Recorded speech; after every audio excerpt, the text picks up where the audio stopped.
Hello and welcome. Welcome. It's the Thursday stream here on the MrWarrenHayes show.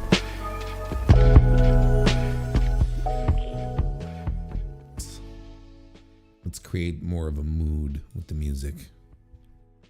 1, 2, hi. For some reason the monitor on my monitor volume was really low. That's better, right? Yeah, that's better. Hi! It's the Thursday stream!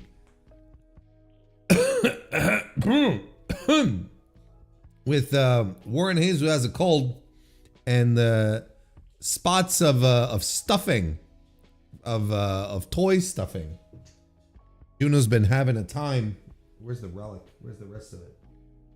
Get elsewhere? She moved it elsewhere? Probably did. Looks like it. I got Juno like one of these stuffed toys, right?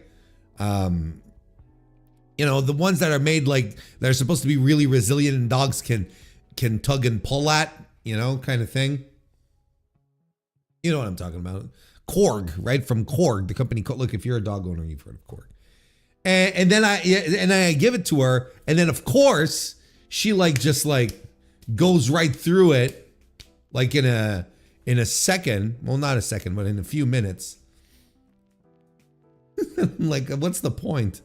Like, she really is an aggressive chewer. So that's I just noticed because she was tearing at it earlier today.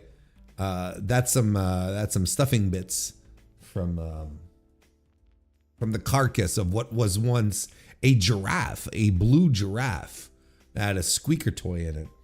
And she even managed to get the squeaker toy out of it, which is what she really wanted ultimately. That's what she wanted more than anything else. So that's all this is. And you're going to have to deal with it. I'm not picking it up yet. I'm going to go. I'm going to sweep later. Not right now. Not live on stream. I feel like there's probably an audience to watch people do like house cleaning. It feels like an OnlyFans kind of thing. No? It kind of feels like you should be like that should be the thing. You know, it's like you get people to pay you a little more to see you do chores. You know? And then it goes from there. I don't know what's wrong with my brain these days. I don't know what's wrong with my brain these days. Carlos, nice to see you, brother. Sports and Things shows. We are indeed live. Holy shit, Robert Larry? Like Robert Larry from Cleveland, Ohio? Holy shit, man. I have not seen you in my chat for what feels like a decade. Although I have not been doing this for a decade. It's good to see you, man. Yes, rest in peace to the spaceman. Ace is dead. Good long career, though. A charmed life. That's one thing for sure. Hey, Doc Lariat, nice to see you, sir. Welcome to the stream. First time here, I do believe. Nice to see you and welcome. Lily of the Vale, nice to see you too. Also, happens to be a member of the MrWarrenHayes Show channel. It's good to have you. Welcome. DJ Convoy is here as well. Nice to see you, Convoy. Also a member of the channel. Hope you're okay between the cold and the car, War Dog. Oh, well, yes, and I'm fine. I'm absolutely 100% fine. I'll talk about the car in a second. I'm gonna keep talking about, just keep saying hello to folks like Silver Apocalypse. Also a member of the MrWarrenHayes Show channel. Good to see you, brother. Welcome to the chat. Thank you. The cold really, the cold is actually worse than whatever happened to the car. Well, I mean, I don't know. Meggy O'Cannon, nice to see you. Also a member of the channel. Only Warren Hayes show? Yeah, this is very catchy. Where's the feet content? Fuck no, brother. I ain't giving that shit away for free. I know better. That I know better. Sweeping ASMR. I mean, that would be cool. What outfit would you be wearing to clean? See, that's the thing. Is that you start off real, like, you know, normal. You do, you know, you put on your regular, you know, sweatpants and a t-shirt. But then, you know, you create tiers. Then you create tiers. And then you have to pay more. And then you get to see the unique outfits. You get to see the unique outfits then. And that's only for fans. That's how it works. It's only fans. Pedro the Fifth, nice to see you and welcome. How many tokens for a French maid outfit? I can tell you from experience, I look very good in a French maid outfit, but I have put on some weight since the last time I've done that. So I don't know how it'll look these days.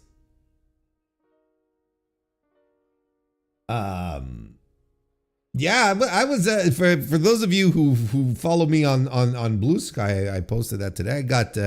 I got T-boned in my car today, or at least I should say, like I said, I don't want to get. See, I already misspoke. I did not get T-boned in my car. My car got T-boned today, but my car was stationary and parked. I was not in the car. There was no there was no movement. The forces of physics were not pushing my car forward or backward or in any direction. The motor wasn't running. It was standing still. It was not even idling. The engine was off. It was parked, and I still got the T-bone, which sucks. Which sucks. Look,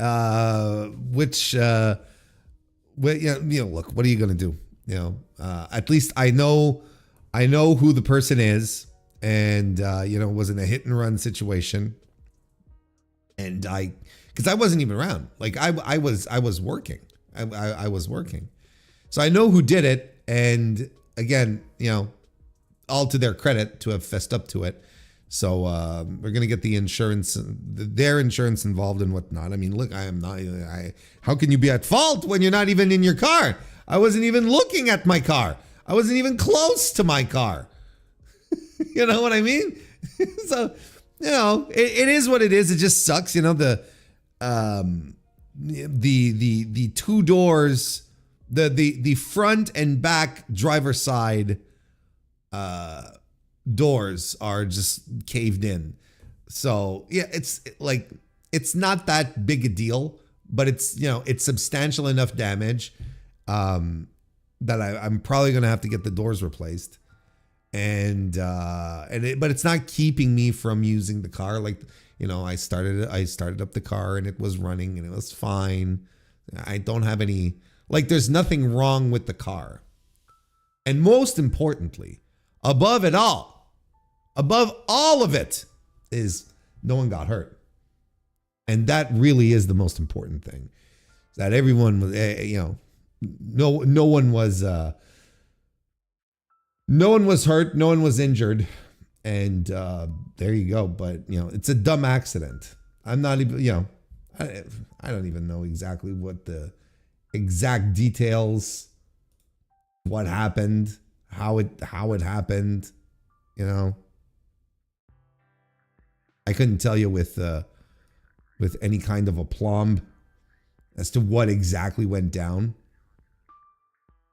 But it's all right. We'll survive. The important thing is that it's not going to cost me a dime. It's just going to cost me some time, and then I get a loaner from the body shop, right? The body shop is going to give me a loaner. And for some reason, I always get excited when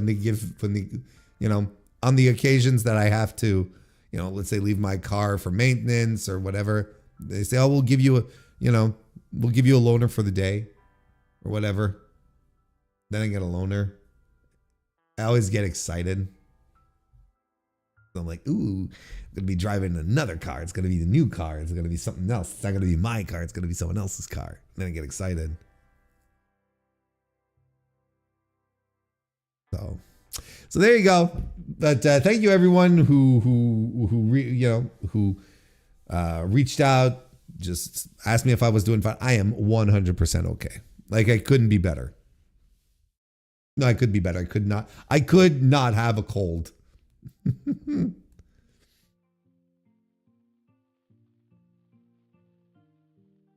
Yeah, if only they could loan out Bentleys, that'd be terrific. Warren using the backup Lambo. Yeah. You know, I use the Corolla for most things. And I pull out the Ferrari for only like special occasions and funerals.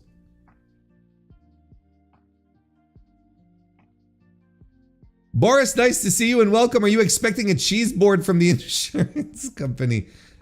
More than a board. You should send me a basket. Also, I love cheese. Ms. Convoy, nice to see you. Welcome to the chat. Yo, Warren, I'm just getting up to speed here. Did Vince hit and run you or something?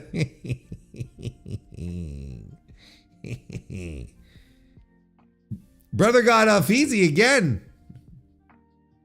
Son of a bitch. Today I'm learning about Canadian car insurance. You know, you get the cheese. You know, it's included in your premium. Get a big basket of cheese.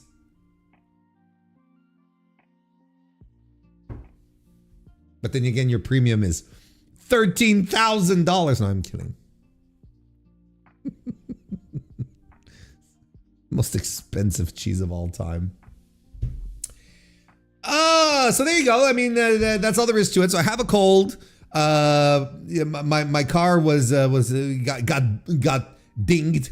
Got in a little bumperoo while not doing anything, while not driving at all, which I don't know. Go figure. But yeah, look, that's it. That's the extent of things. So again, like, look, I took some meds before starting. Cleaned out my nose. You know, I had the saline thing. We've talked about this. So I should be okay for the next 2 hours or so. I should be fine. I had like, but I have been, I've had a few times today, like real life, like top notch S tier sneezing fits. So fingers crossed that they don't happen, or they do. It'll make for some really fun content, right? You're always looking for the clippable stuff, right? So maybe like 50-year-old man sneezing on stream will go viral or something. You know, there was maybe then after that I can start my real money making podcast. You know, I'll be they'll call me the Grandpa Achu or something. And then I'll do the Chew meme coin, and then I'll do a rug pull. Then I'll be rich. That's the path to success right there.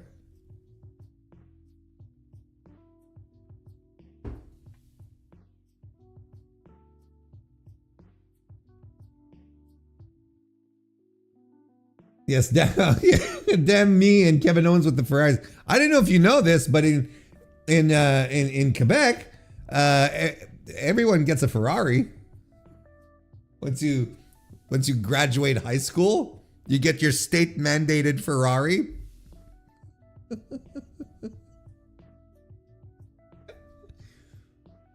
Don't worry if you sneeze, Warren, we have tissues on standby. Hell yeah. Thank you. Warren the Sneeze Hayes. I've been called worse. I've been called worse.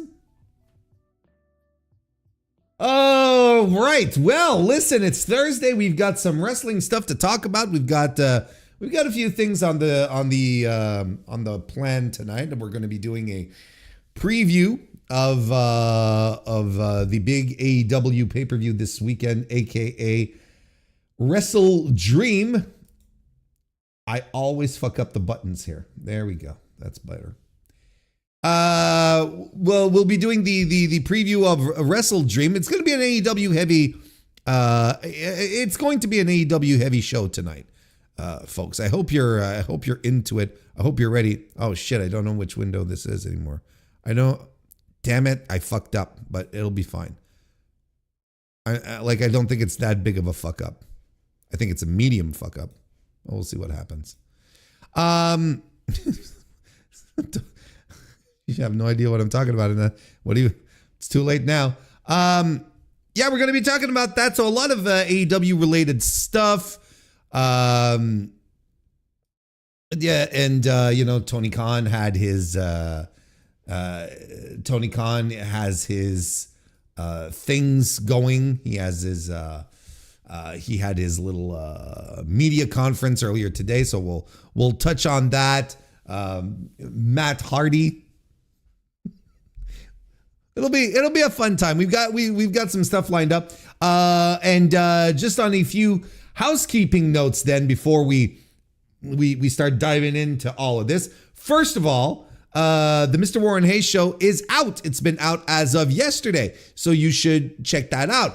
Why? Well, because it's honestly, I really liked the show this week.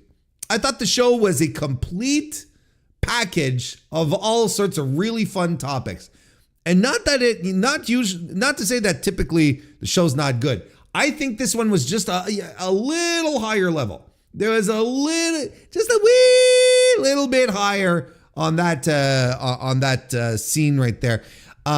So I invite you to go check it out, if only because I've got my King of Pro Wrestling review there, the old New Japan show that happened last weekend, where I break everything down and we start talking about the road to Wrestle Kingdom and what to expect there. We were talking about Aaron Wolf, of course, who showed up at the show this weekend. We're talking about Hiroshi Tanahashi and how we still don't know who his final opponent is, and so on and so forth. So I will invite you to check that out. It's available right now here on the YouTube channel or on your favorite podcast application. And the AEW Dynamite review, of course, was released earlier today, as per my usual grift on Thursdays. So you'll be invited to go check that out as well. A very low effort Dynamite. I was not impressed. If you want more, well, it's all there for you. Don't listen to it now because this is live. If you miss this, you're dead.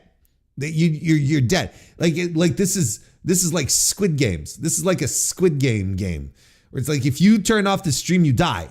There's a big doll in the back of behind you in your room or your living room, wherever it is you are watching this, in the subway, wherever it is you are right now listening to this. There's a big doll with a revolver, more than a sniper rifle, a material rifle that has it pointed at your head right now.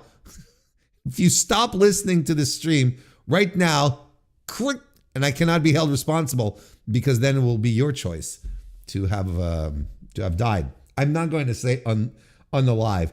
I hate how YouTube has changed the way people talk online, and I think on the live is one of the worst things. It's one of the things I absolutely hate. I think it's one of the things I absolutely hate about how skirting YouTube's, soft word bans, because it's not even real bans, but to avoid being demonetized, you can't say the word kill. I must have said it 3 or 4 times here. This video will not be demonetized. I can promise you that. I don't understand where all of this comes from. Anyway, going off topic here. And I'm supposed to be doing some housekeeping. So there you go. And this weekend, of course, I will be delivering my AEW WrestleDream review. And the AEW reviews are usually pretty hefty. I usually go really, really hard on them. So that's going to be coming out this weekend as well.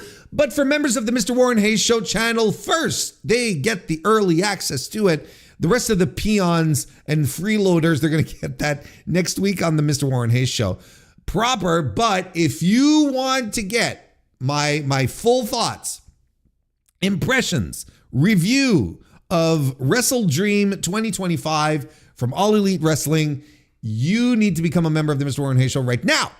Right now. Just hit the join button, and but you know, it also shows some support, and that's really, really nice.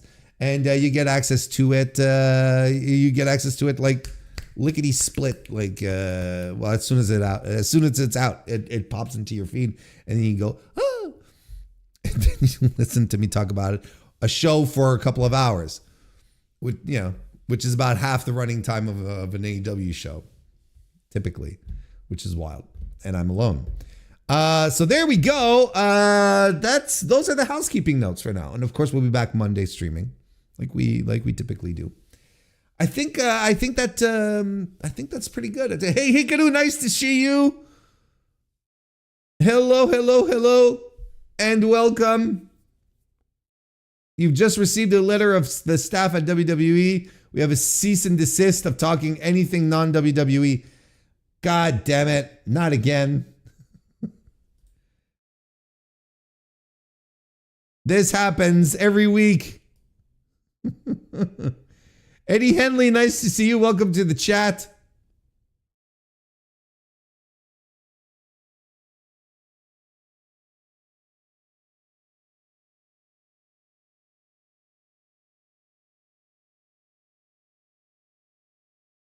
There you go. Oh, and Mr. Antox is here too. Nice to see you. So are we going to talk about WWE trying to ruin Andrade's livelihood? I guess we should. DGMC, nice to see you too. Welcome to the chat. Also a member of the channel. Since we're talking about non-competes, I'm here for the Brock Lesnar New Japan Run Watch Party. Yeah, you know. We're not going that far back.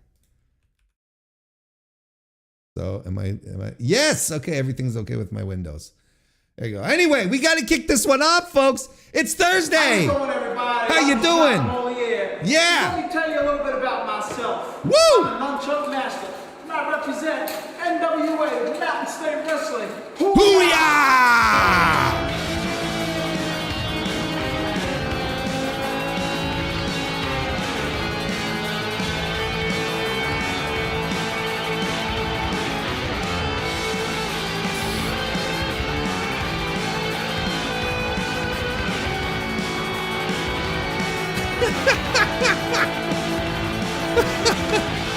You can tell Jacques.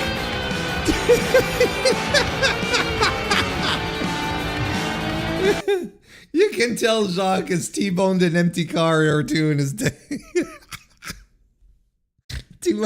Yeah, using his nunchucks. He practiced on the cars in the street he just run into. Oh, good grief. All right, here's our docket for the evening, folks. You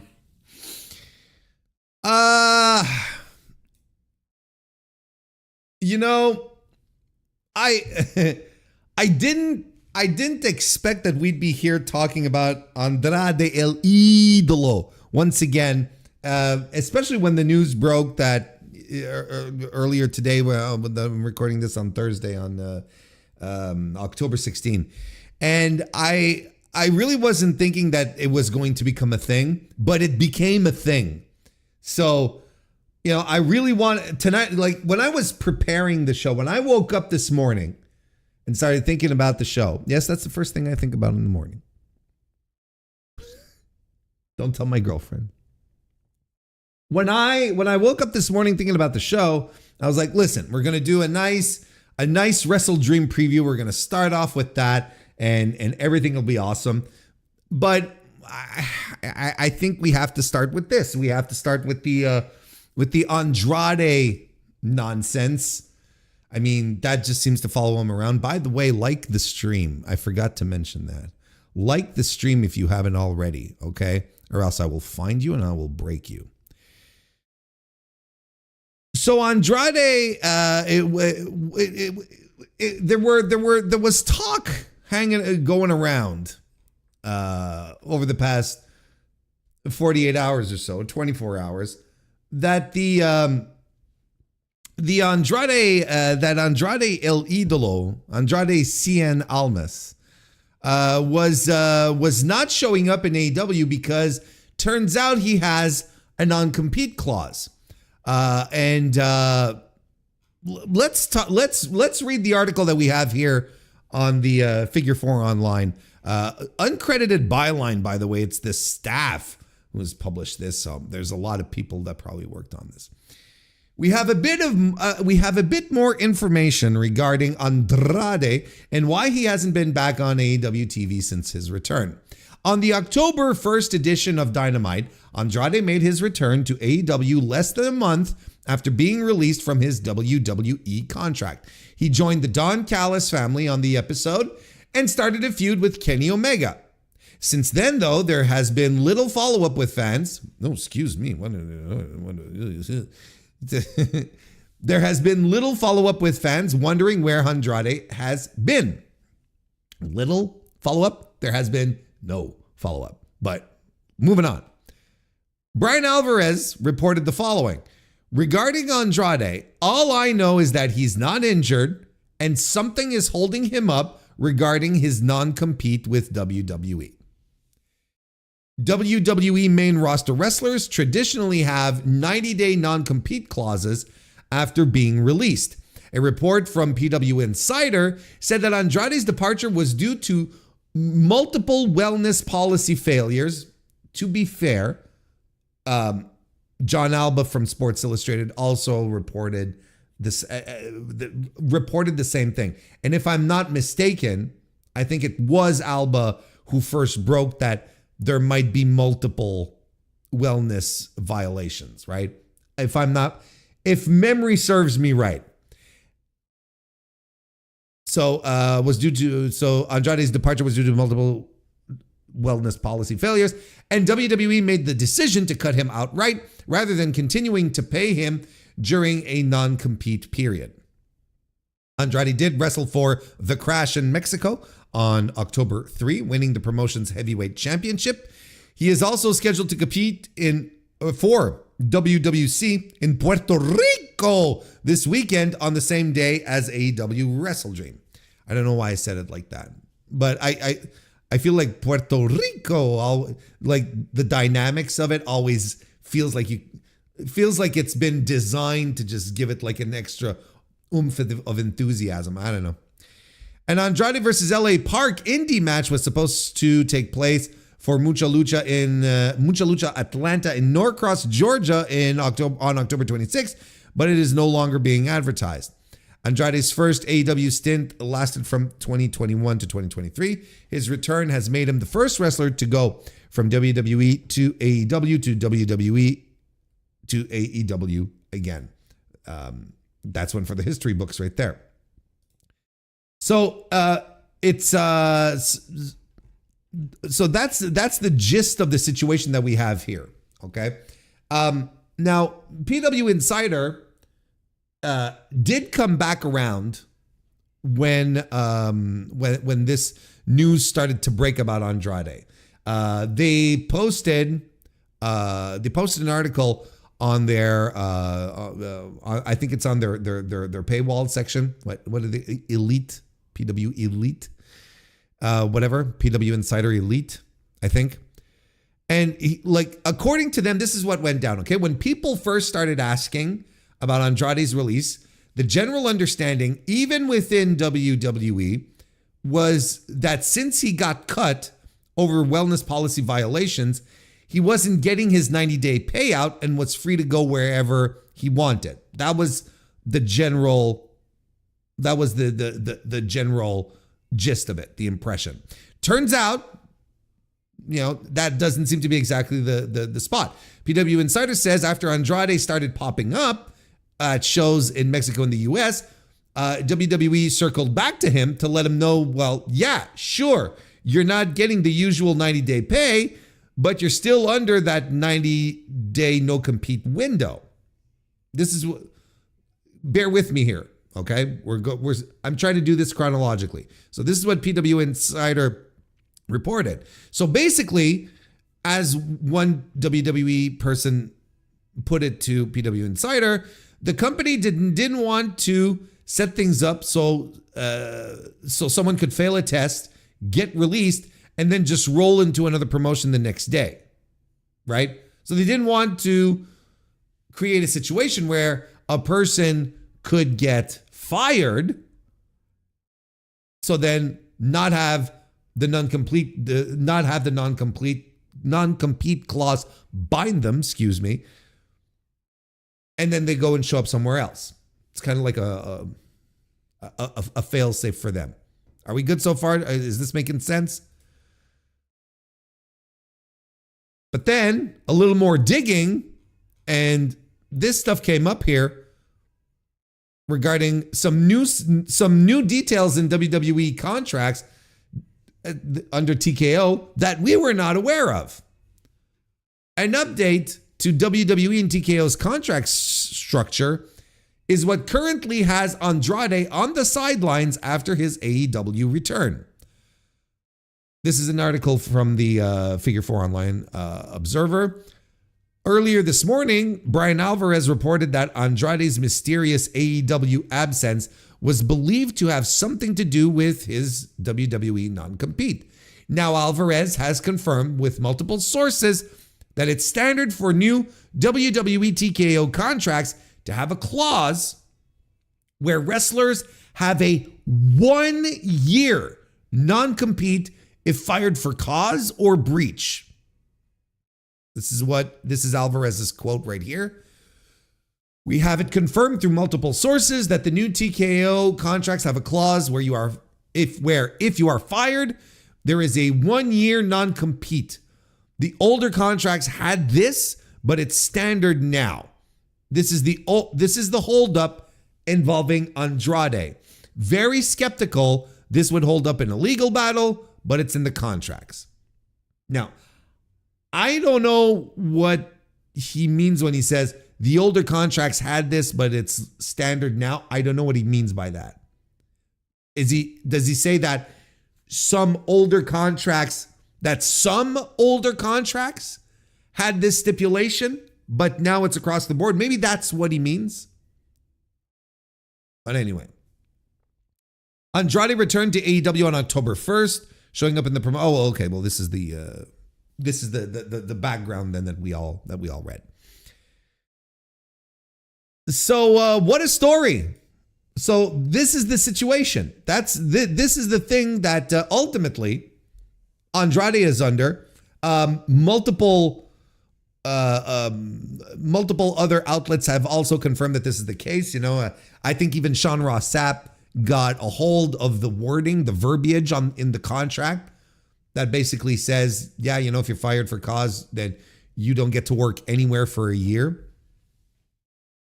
And yeah, like as we mentioned, and I think this is important to understand why they do this. And it's really to avoid a situation where if you get fired, you cannot show up the next week on a competitor's show. That's all. Okay. It's a protection for them in that regard. It is what it is, right? Does it make sense for a company to do that kind of thing? I think so. Yes. Like, my own, like in my shoot job, my contract has a non-compete in it. And I understand why, because then, I can go to a competitor and my head is full of the current strategy and direction of my employer. And I can go, use that as leverage and feed that to my, let's say I go work for a competitor, I can feed that to them. So, there's a certain amount of time between me not being able to work for a competitor and my firing date. But then again, my employer does continue to pay me during this non-compete period. It's like I'm no longer employed. Like I stopped getting benefits, for instance, but I still get a salary nonetheless. But tell you one thing, folks, It ain't a year. That's insane. That is absolutely batshit insane. And I don't know who can stick up for that. I don't know who can defend that. That is, okay, I'm going to put it black and white, okay? If you think a non-compete for a year is a good idea, then you are 100% anti-worker. And there's no mincing those words. You're just anti-worker. You're not someone who looks out for the rights of people who put in the sweat, the blood, the hard work. That's just it. It's as simple as that. It's crazy. A full year, not being able to practice your to work in your field, to practice your trade. That's bonkers. That makes absolutely no sense. I can understand 30 days. I can understand 90 days. That makes sense to me. 12 months? That's unhinged. No one should be signing that. No one should be signing that. So why did Andrade sign it? Well, look, so, I mean, okay. I'm jumping ahead a little bit. I agree with what Chad is putting forward because, and what Alvarez says. If this is challenged in court, there's no way this stands up. There is no way that a tribunal takes a look at this contract and says, yeah, this is very reasonable. Especially when it comes to an athlete. Especially when it comes to someone whose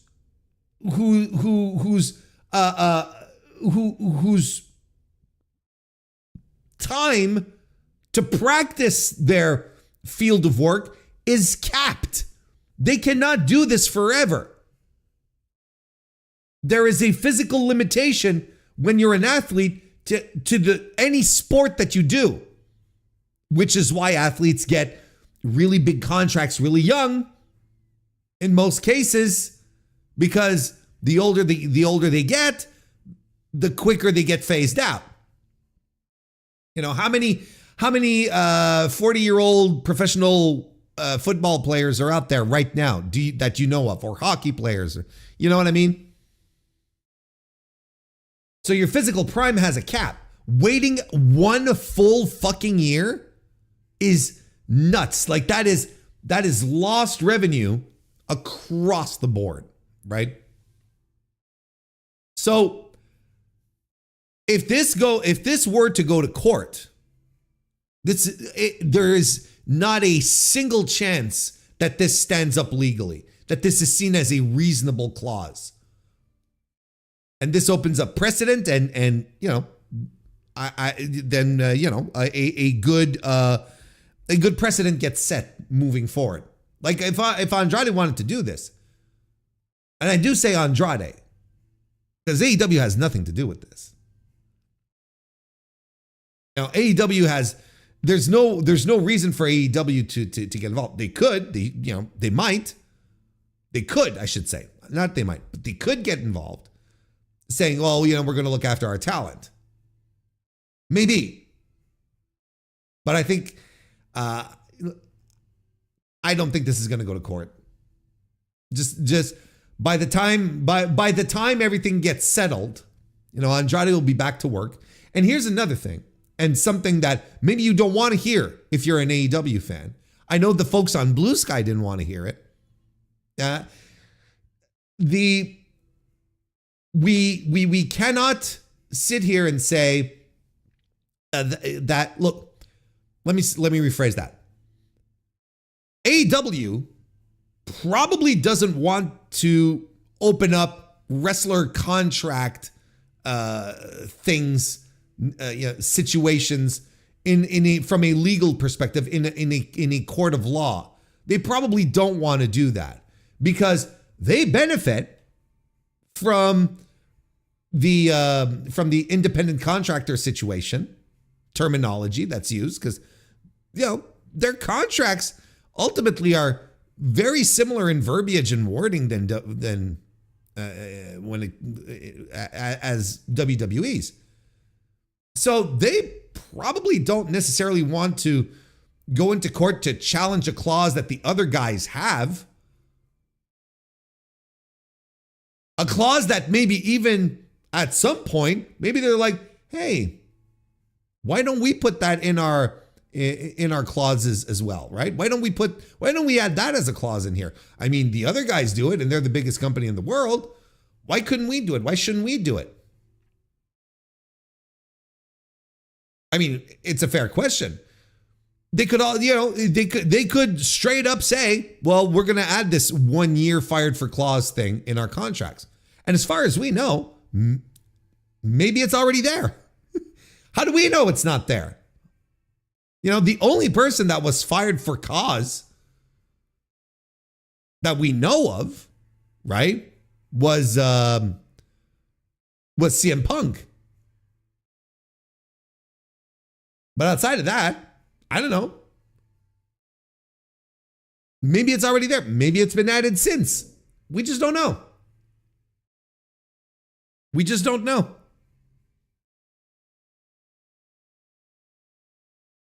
That's why, again, mentioned this on Blue Sky. And I've had, I've had the responses from AEW fans who, God bless their heart. You love the promotion you love. But there's some people, I just wouldn't let them run a wrestling promotion. I wouldn't let them run my business.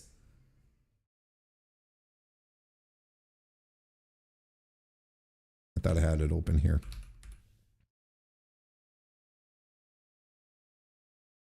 I do. Okay, over here. See, this is the type of response. I'm not putting it, on screen here because, I don't want to bring any ill will. I don't want to show any ill will to the poster. But I mean, this is the kind of response that I get. I think AEW is more flexible and open to changing the way they classify employees than the WWE. And if anything, AEW is building up more points with wrestlers by ensuring they can work if something like this happens to some else. I don't understand what that means.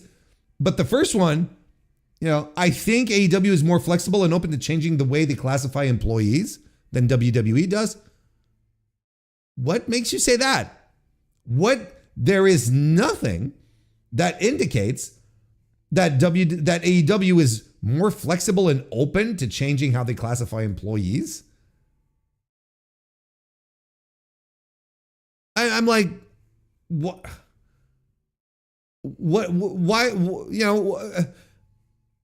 There's no indication that they'd want to do that. And in fact, there is very little reason for them to do that. The contracts are still very beneficial and very much on their side.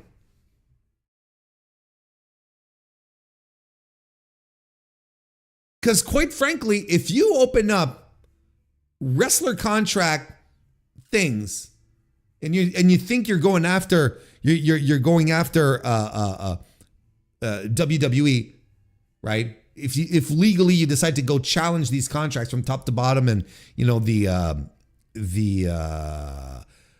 independent contract status and all that, it's going to be bad for AEW too, and they are not going to want any changes to happen as well. It's one of the reasons why they absolutely fought to get some arbitration happening in the Kevin Kelly case with the Tates, because Kevin Kelly was straight up bringing up information that from the contracts, right? Was straight up saying, look, this in the contract, is not good, and this and this and this. And in what was published, all of that was redacted. The specific points, we read it online. on stream, I should say. All the specific points that he was bringing up in regards to the contracts, they were all, it was all redacted. So if this ever went to Discovery, if this stayed public and it went to Discovery, we would get a glimpse as to what a contract looks like in AEW. And AEW doesn't want that. They want their trade secrets to stay secret. They want to continue giving the impression that they're, I don't know that they're a socialist haven. You know, it's like, which is still weird to me. Like, yeah, like these responses come from people who think like everything is, you know, just and fair and not completely balanced towards the company, where in fact most of these contracts are always balanced towards the company. So I don't know what to I don't know what to make of these types of responses. I don't know why people get upset. It's not necessarily a thing where I'm saying AEW is bad. I'm just saying they're playing the game.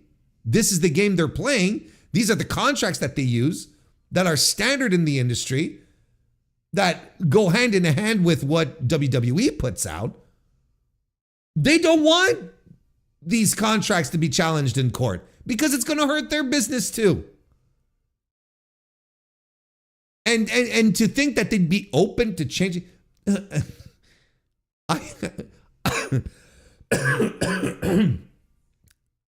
I'm choking up over it. To think that they'd be open to changing the classifications is wild to me. I don't see why they would. There's no indication they would be. I don't know why anyone would have that impression. I think they would be. What are we talking about? What are we talking about? It's a company. It's a company like every other, and it's a wrestling promotion like most wrestling promotions you know of. And that's something you just have to understand. So, like, you know, I've seen it all today with people, you know, saying, "Oh, Tony Khan is going to come and he's going to fight for Andrade." I don't think so. I really don't, because he is opening up a can of worms, brother. Let me tell you. And it's not going to be as beneficial towards AEW that people might think it'll be. But I want to underscore this. I'm not saying that it should not be challenged. I think it should be challenged. 1 year non-compete is absolutely batshit crazy. And no one should be signing that. Which leads us to this point here. The next one. But first, let's go take a look at chat here and see what chat is up to before we move on to this next point, which will be, did anyone actually look at Andrade's contract? So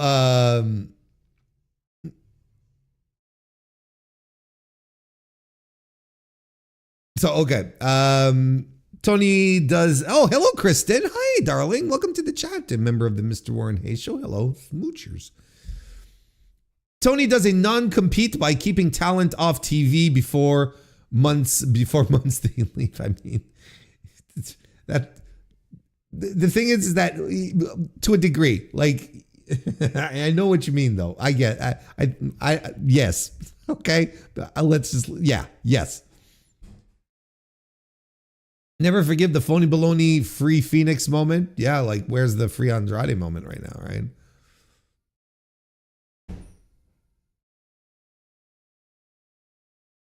So what is that person meaning by differently classifying employees? Like, I don't know. I don't know. You ask them. I have no idea. And I'm not engaging because it's going to fall down a rabbit hole and it's just going to make me sad.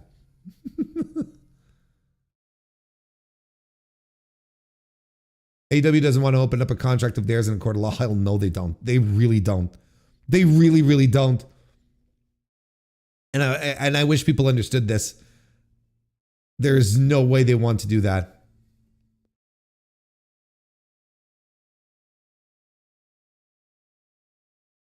Che Tony Khan has ceased the means of production. See, now that's funny. Patrick, nice to see you. Welcome to the chat. Also a member of the channel. If TK wanted to, he would have already done it. Jesus fucking Christ, people. I agree. If he really wanted to do it, he would have done it already. Big Man Dogs, nice to see you and welcome. Did you hear what Jake Hager said? Oh, brother, no. Do I want to? Because that guy is a grade A meathead. So I can only imagine about the Andrade stuff.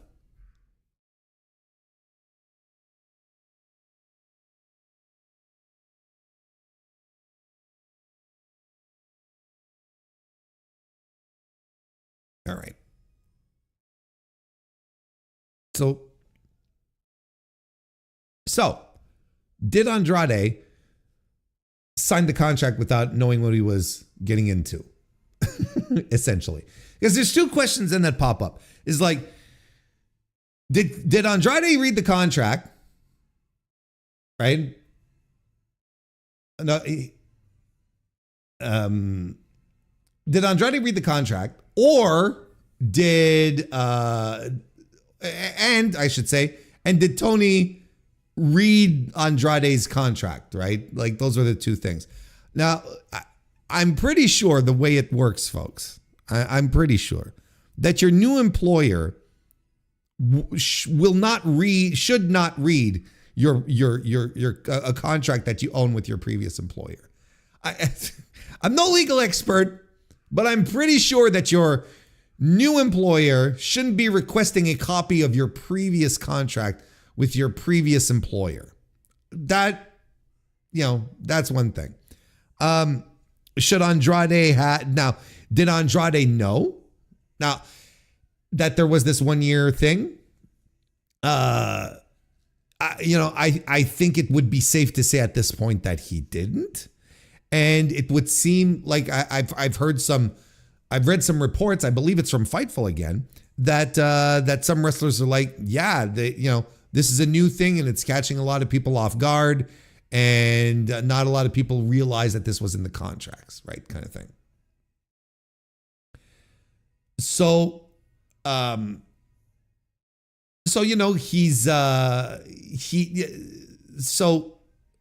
essentially you have wrestlers here who are getting these contracts and are not having someone look over them, right? Or not having someone take a look at the fine print and say, well, look, there's these things that raise flags.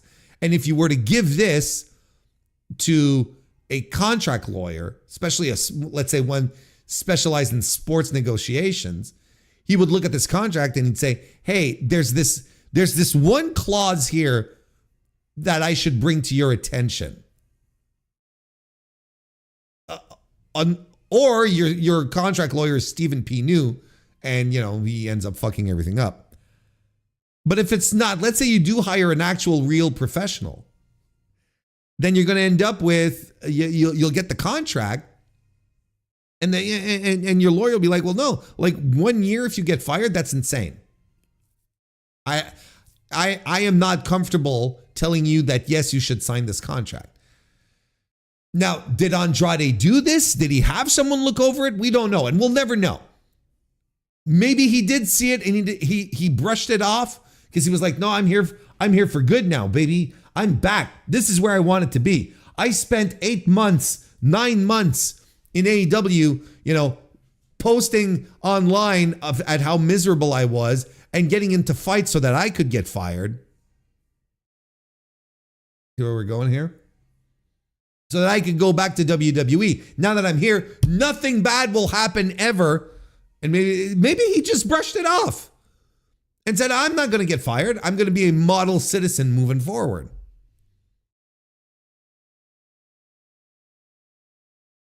Or maybe he didn't have anyone look at it and he just signed because he was really, really, really happy to be back with WWE. And it's like, they could throw whatever they want at me. I'm just happy to be back. You know, it's not as if we haven't seen this behavior before of people getting a WWE contract and just forgetting everything about real life and reality and just signing because they're going to be so happy to be there. I don't know. There's no way to know. And again, like, I don't know what the legal process is moving forward, right? I don't know I don't know what the legal process is moving forward. But I don't think I think it's naive to believe that it's, you know, one phone call and TK asks Andrade, you know, a professional wrestler, a professional liar, hey, are you under a non-compete right now? And Andrade says no, and he believes him instantly, right? There's probably some form of due diligence that happens. I can only assume. I would be very, very surprised if Tony Khan was straight up told, just straight up took Andrade's word for it. That doesn't make sense. You know, I know we like to portray Tony Khan as a bit of a goofball, you know, a bit of a, you know, a bit of a fan, you know, a guy who loves his wrestlers and whatnot. I know how we like to portray him, but that's not necessarily the truth here. That's not necessarily the case in this circumstance. He also works, you know, for the NFL, for the Premier League. I would assume he's a lot savvier when it comes to negotiating with all these athletes who are just jockeying for leverage. I don't think he's going to take a professional wrestler's word for it without doing any form of due diligence. Look, I couldn't tell you what happened here. No idea what happened here. But the thing that sucks here is that Andrade will be out probably for a while. It makes it very complicated. It makes things very, very complicated. And yeah, it probably just makes things so incredibly complicated moving forward with Andrade. And look, again, like, big surprise that Andrade comes back to AEW and it's already complicated. It's almost as if some of us already saw it coming. I don't know what to tell you. I don't know, like, it's disappointing, but I can't help but not be surprised that Andrade is making things complicated already, that there's already a situation around him. No, he didn't get into a fight with anyone. No, he didn't. He hasn't sat around trying to, what's the word I'm looking for? He hasn't been sitting around, you know, refusing to do jobs and stuff like that.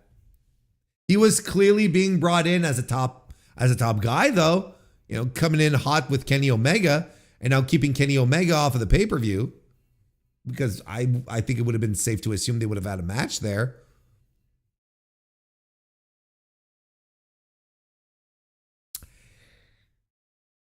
He hasn't even wrestled again in AEW, and this is where we're at right now. On Thursday, October 16th, there is a very, very strong chance that tomorrow we get a whole new set of information. That, you know, maybe even this weekend Andrade shows up at the pay-per-view. I couldn't begin to tell you the amount of things that can happen still in this situation. Like, this is not closed. This is very much developing. I don't think anyone's going to be sitting around for a year at this point. Like it just doesn't make sense. I don't know. I think I'm going to stop right there and not speculate any further, because who knows what's going to happen next at this point. I don't know what's going to happen next. There's probably going to be new information and new things that are going to come to light over the next few days. And, you know, we'll come back on the stream Monday and say, well, we have an update.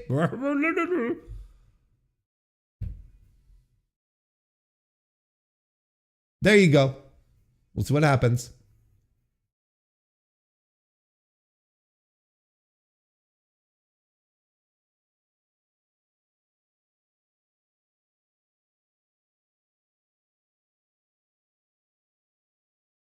Oh, let's see.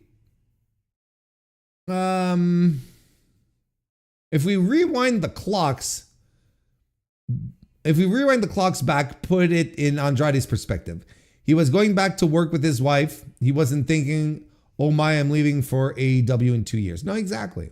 Like that's what I meant when it's like he gets the contract and, you know, am I signing this or not? He sees the 1 year for being off the grid for being fired. He's I'm not going to be fired. But it's just so weird that no one seemed aware of this. No one seemed aware of this clause in WWE's contracts. That's what I find the strangest in all of this.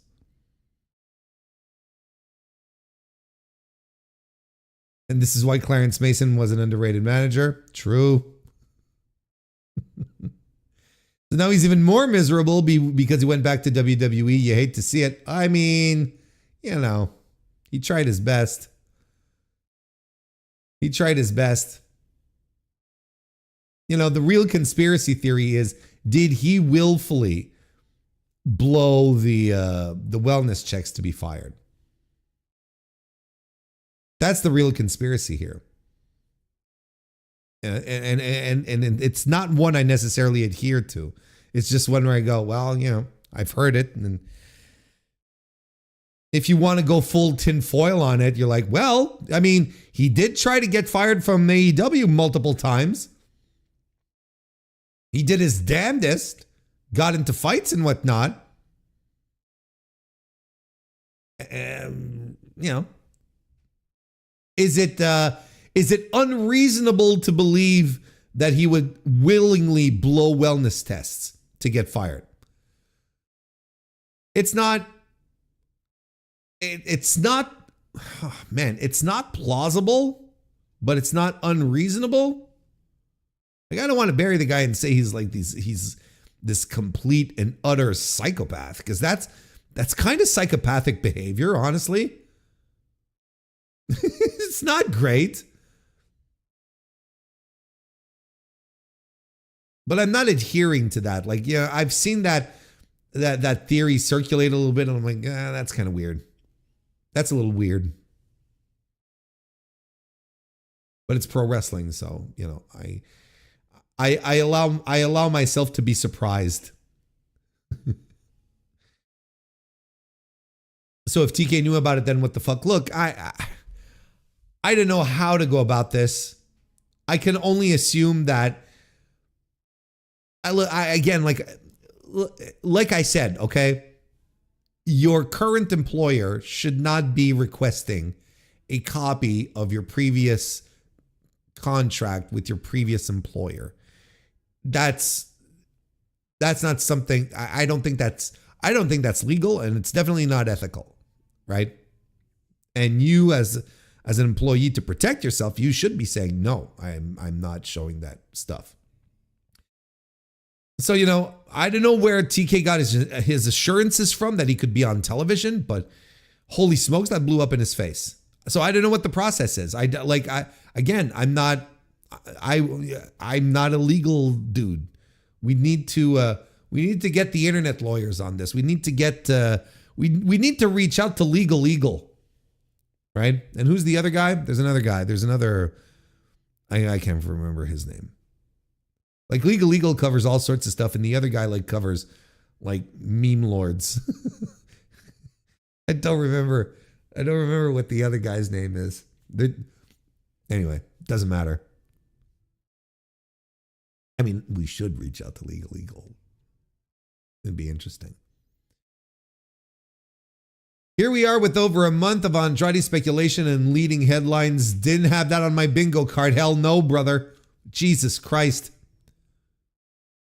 I mean, this is the same Tony Khan who hired a guy with past legal court drama with a respected veteran coach producer already with the company and who is worshipped by most of his EVPs. There was a bit more upside. Andrade in the Continental Classic was too good to be true. Andrade is like, I've got to I have to make up for my first Continental Classic. I need to win this year. I wonder if going forward, tweeting hourglass emojis will be legally bound as a breach of contract. Yeah.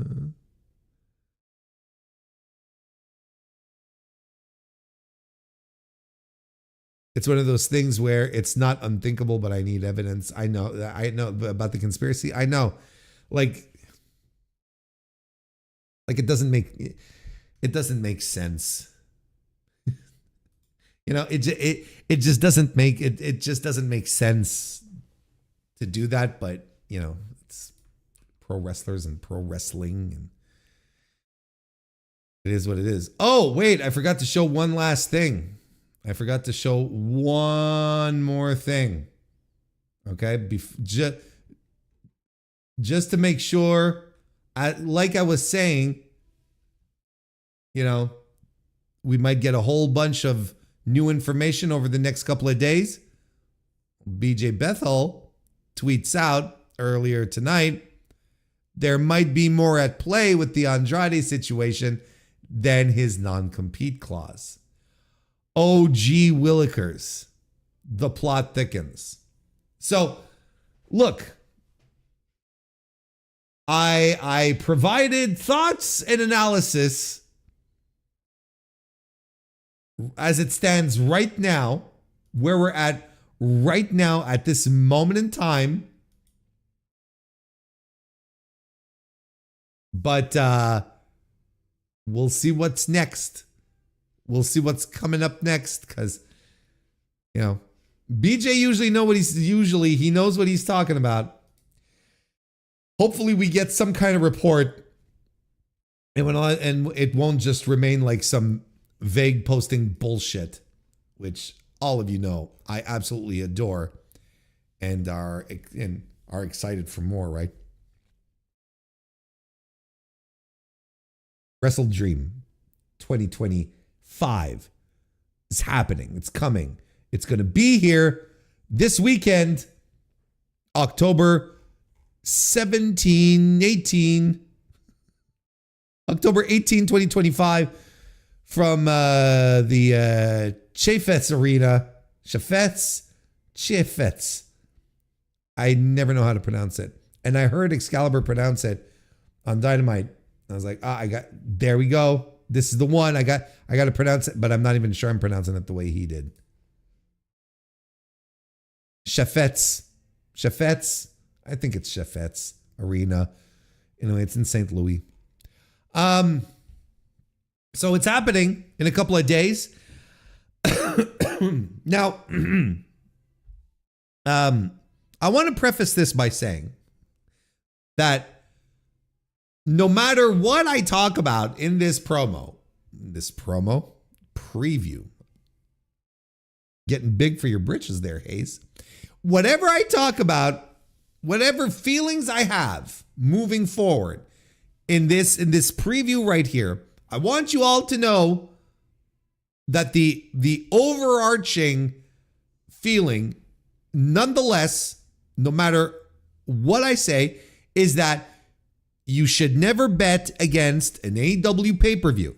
They have a proven track record of being good to great pay-per-views every time, and the stinkers are in a very tiny minority. But because overall, these shows are tremendous. They rule. And that's what I want to say here. I think that's important because it may sound, as we're going through this, that I think the show is going to be bad. The show is not going to be bad, but the show, I feel, is cold. I think this is a very cold show. I don't feel hype or excitement for it. I don't see the wrestling world abuzz with this show. I think it is going to be a solid show, but that business-wise will probably perform under expectations or what we're used to seeing. Look, right now, the attendance, why don't we go take a look? I didn't get that ready, you dum-dum. But why don't we go take a look at attendance, where we're at right now? Shall we? And of course, the WrestleTick stuff is not loading right now because my life.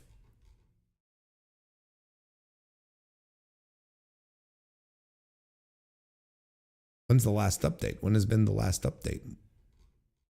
I'm seeing a lot of dynamites. I'm seeing a full gear update. It's too early for full gear talk.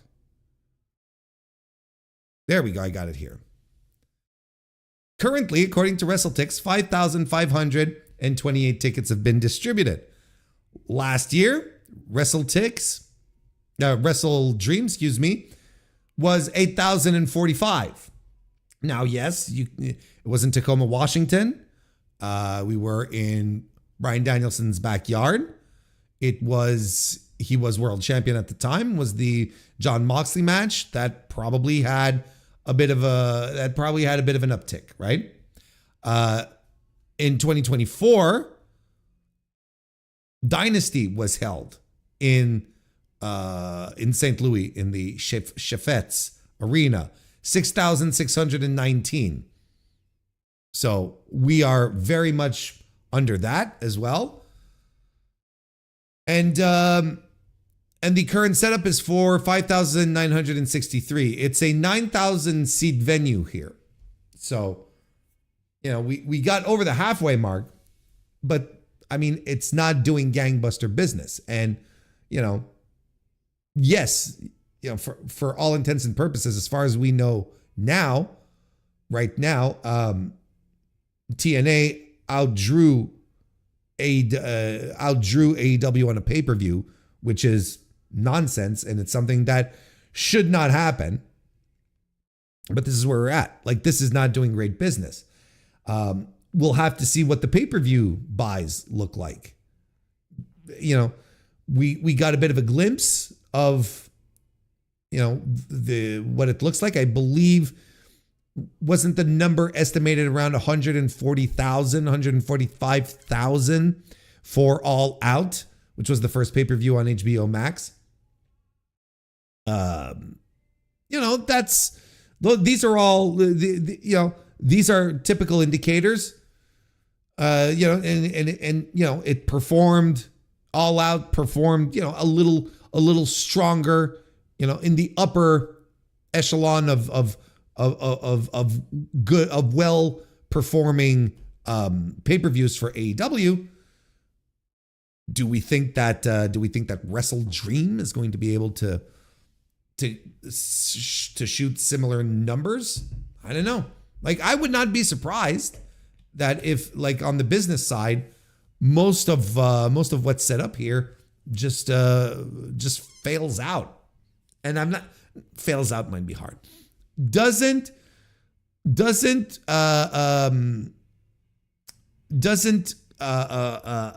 perform to expectations. That's maybe more what I'm looking for.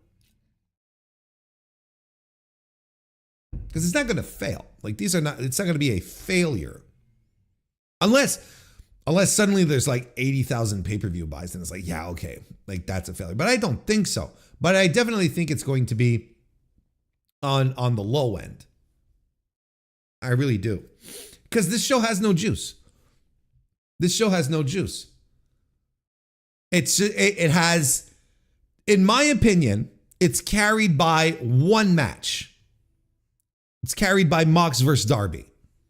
That's the match that I believe has the people, rubbing their hands together or twiddling their fingers, I think that's the one. I think that there's matches that ran out of steam.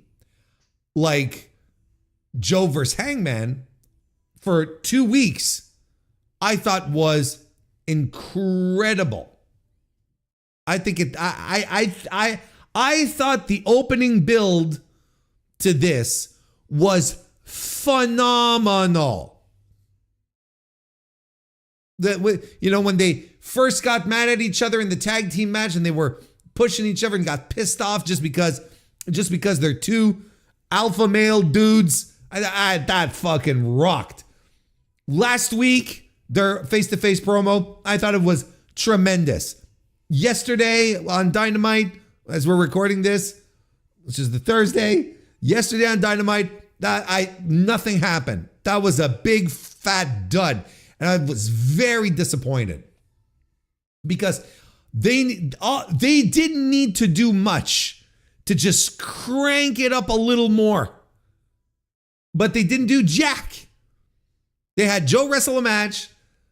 They had the Hangman, at commentary. And then at the end, just like stare across from each other, Joe giving him pressing the belt up against the world championship belt against Hangman's chest. And basically was like, see you in a couple of days. Yeah, and I'm like, that sucked. Because, look, I understand that Samoa Joe is not winning. I understand that Samoa Joe is a transitional defense until we can get like one of the big names to come after Hangman. Like, I understand this. But there was a way to make this so much better. And I think they were really, in fact, they were doing so much better than I thought they would, right? It was because this is a situation where the finish might be predictable, but then it becomes about the journey, less about the destination and about the journey. And that's fine. That's fine. It can happen on occasion that we have that finishes in pro wrestling. It happens more than on occasion. It happens regularly where the finish you can see coming, right? You're like, well, this is this is the one, right? So in those circumstances, it doesn't become as much a question of the finish of what we're going to do at the end. It becomes a question of how do we get there? And you can still make a program really interesting despite a predictable outcome. You can still look at Hangman and Mox for All In this year. In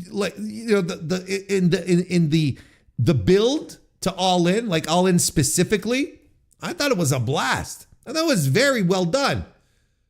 And I think you would have had to been a complete kook to think that Jon Moxley was walking out of All In as champion. I think there was no way that was happening. There was no way in hell that was going to happen. I know a lot of people are like, but what about Darby? But what if they want to keep it on Mox so that Darby can... And I'm like, stop it. Stop.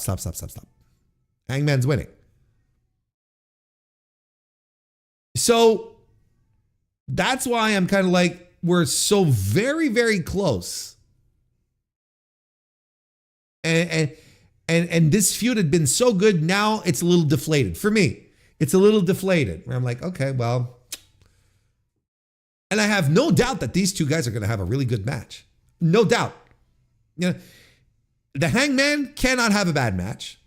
And Joe, look, this isn't 2008 Samoa Joe anymore, right? But this guy is in the best shape that he's been in years at this point. He looks terrific. He's got the presence down. The thing that's working on Samoa Joe's side right now as a challenger is the fact that he comes across like a legitimate tough guy, like a believable, angry badass who will destroy you in a snap of the fingers, right? Like, I think that's absolutely what's still keeping this alive and what's making it credible. And I think they are going to have a good match. I just wish it would be hotter than this. And I think they had the opportunity to really make it reach a higher level of hotness with Wednesday's Dynamite, but they didn't. They just did a very weird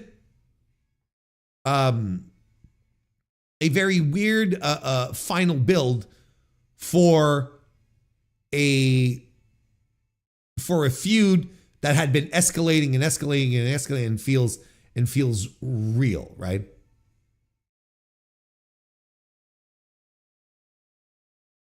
But I'm not worried about the match. It's more like your world.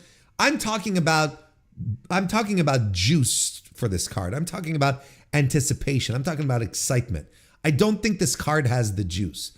I talk about it on the review today if you want to hear more thoughts about me and juice and not the Robinson type or the type that you inject in your veins. It doesn't have any sparkle. It doesn't have any pizzazz. It's just outside of Mox and Darby. I think it's a cold card. I really do. Like I said, there's a Hangman versus Joe. And you know what? Storm and Statlander, they've done a really good job with that one too. It's just more low key, I find, than the others. But this has been a solid build. It's been good. Lots of really good tension, which I liken to, which I like. I really do liken to sexual tension. It came to me today. It really did come to me today. What this build has been all about. What they're trying to emulate, and they're really trying to emulate. Two people are so massively attracted to each other, right? Who just have that sexual chemistry. And if you've ever felt it, you know exactly what I mean. Just two people that you're just like, man, I just want to tear this person's clothes off and vice versa. And, because when they started, removing items of clothing during their promo on Dynamite last night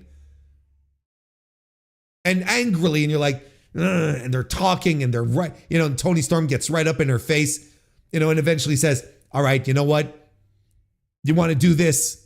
Yeah, let's do this right now. And I'm like, whew. I know they mean fighting, but you could also just replace that and say, yeah, let's go fuck. Let's go fuck. Let's go fuck each other's brains out. It's exactly the same type of situation where you have someone you're attracted to on that level, and it's just like it's palpable and you can feel like the fucking electricity, and the other person feels it too. And you're just staring at each other and you're talking, and all you're talking is just dropping hints, and you're poking and prodding, and you're like, nah, okay, well, you see that person over the week, like, on a Wednesday night, you see them on a Wednesday night, and you're like, oh, we'll do this on Thursday. We'll do this on Thursday evening. We'll do this on Saturday night, right? We'll go on a date, but you both know what's up. But you're there. It's a Wednesday night. You're talking to each other. You got work the next day. You should not be doing this because it's a Wednesday night. Because all you're gonna do is have sex all night up till 4 a.m. You're gonna go into work. You're gonna get bags under your eyes. You won't be able to focus. Your body will be completely destroyed. And then so you get into work on Thursday and you're completely massacred. Whereas if you do it on a Saturday night, then you've got all Sunday to recuperate. You can sleep in on Sunday. You can have a nice breakfast together. Hell, you can have even more sex if you want to. It's Sunday. You relax. You go to bed at a reasonable hour on Sunday.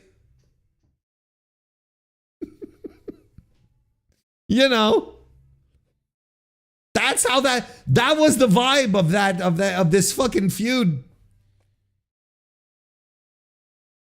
But it's all for wrestling. That's all for wrestling. It's all about wrestling. And look, I think I expect that they're going to have a tremendous match on Saturday. They're going to be resting on Sunday. See, my analogy totally works. No, but I think they're gonna have a good match, and I guess there is some expectation around that one. I wouldn't call that match. I wouldn't call that match cold. I think that's one that's generating interest, but the rest of this card is just it's stuff happening. I don't know.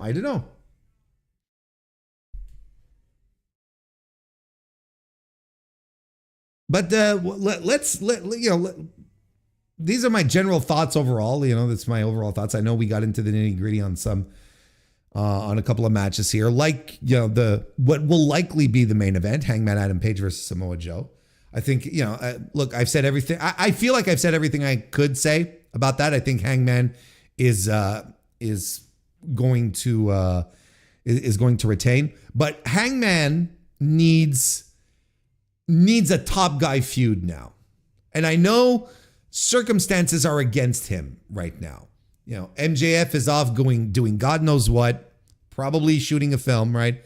Ospreay's injured. Swerve is injured. Although he looked fine at the Comic-Con this weekend. I'm just putting that out there. Hangman needs one of the top guys now. Kyle Fletcher was a good little match, but I don't think anyone was expecting Kyle Fletcher to win. Samoa Joe's going to be a good little match, but no one is expecting Samoa Joe to win. Like these are B-level challengers, right? Yeah, and look, even if Jay White returns, which I would be excited for, even if Jay White returns, Jay White is a B-level challenger as well. We need one of the A guys. We need one of the top, and I would argue that one of the reasons that this show doesn't have the juice is because the top guys are not there. We don't have the top stars. They're all injured out. They're all gone. And now Kenny Omega's not even on the fucking show.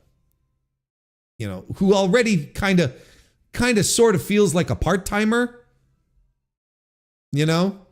Now it's like, now it's like, holy smokes.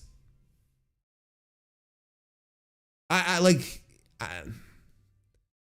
don't know. Like there's really a void right now. And I think ultimately it's playing against the Hangman, and it's going to taint the Hangman's run. And, they may be forced to go and do MJF faster than we think. Because right now, like MJF is going to be back sooner than later from whatever escapade he's on right now. He's going to be back sooner than later. And then what is he? And he'll be ready to go.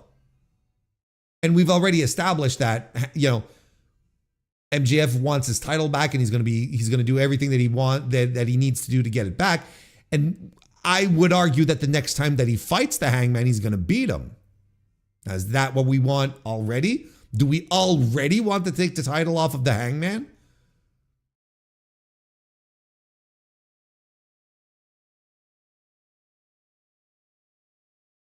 I really don't know. Do we revisit Hangman and Mox already? That feels like too soon, you know? Do we do something with Kenny Omega? Baby faces again, kind of like this feud here. There's nothing that convinces me at this point. I personally don't know exactly what to do. Okada, well, we're not going to distract Okada into something else while he's feuding with Takeshita. So, you know, we'll see. We'll see how this all comes together. But it's a bit of a conundrum the company is in right now. And look, we've talked about it on this stream, on the Dynamite reviews. We've talked about it. How Hangman would have to carry the load for this company while, you know, the other top guys are all gone. And while Kenny is part-timing.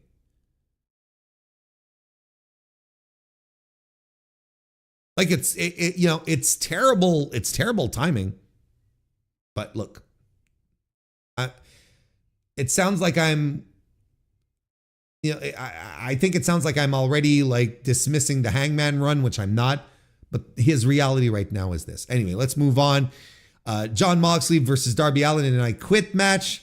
I really was happy with the promo that they gave last night because I feel, and the post-match angle that they did later on in the evening where Darby's crawling through, you know, Death Rider beatdowns to get to Mox. Because I felt like last week with the Molotov cocktail and the anti-riot gear that Darby was carrying, I thought it was a little too corny. Like it was a little too on the nose. But here they focused on reminding us that Darby Allin just will not say quit. He never says die, and he's resilient. Like that's his personality trait. You know, it's like just do whatever the fuck you want. I will always bounce back. And they really did drive that home. That Darby just will not say quit. And Mox, you know, in his excellent promo, his S-tier promo that he gave in the incarceration environment, said, he said, look, I know you're not going to quit, and I'm not going to quit. So how far is this shit about to go? And I appreciate that. That's the story of this match. And that's what everyone is looking forward to.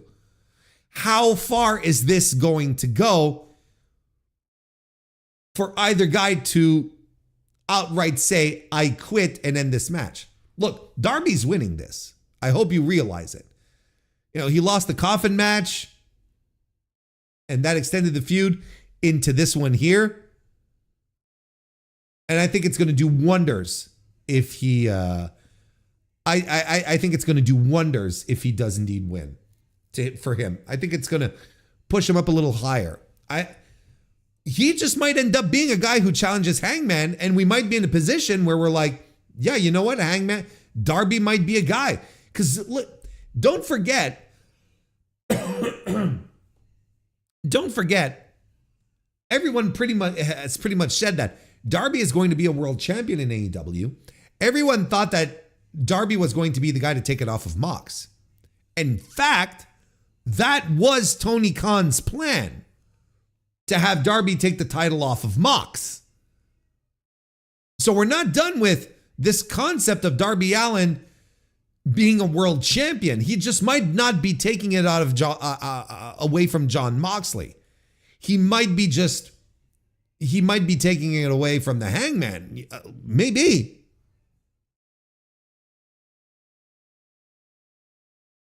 But he just might end up being a guy, ultimately, that we turn to as a challenger for Hangman, that people will have, where the Hangman anxiety will come back.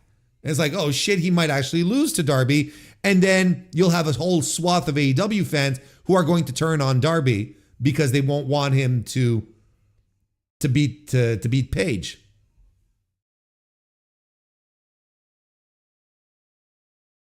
So, there's I think, look, I think he's winning here, and I think he's winning to elevate himself. I think this is a victory that will bring him to another level, and why not Hangman versus Darby? Other than the fact that they're two baby faces, right?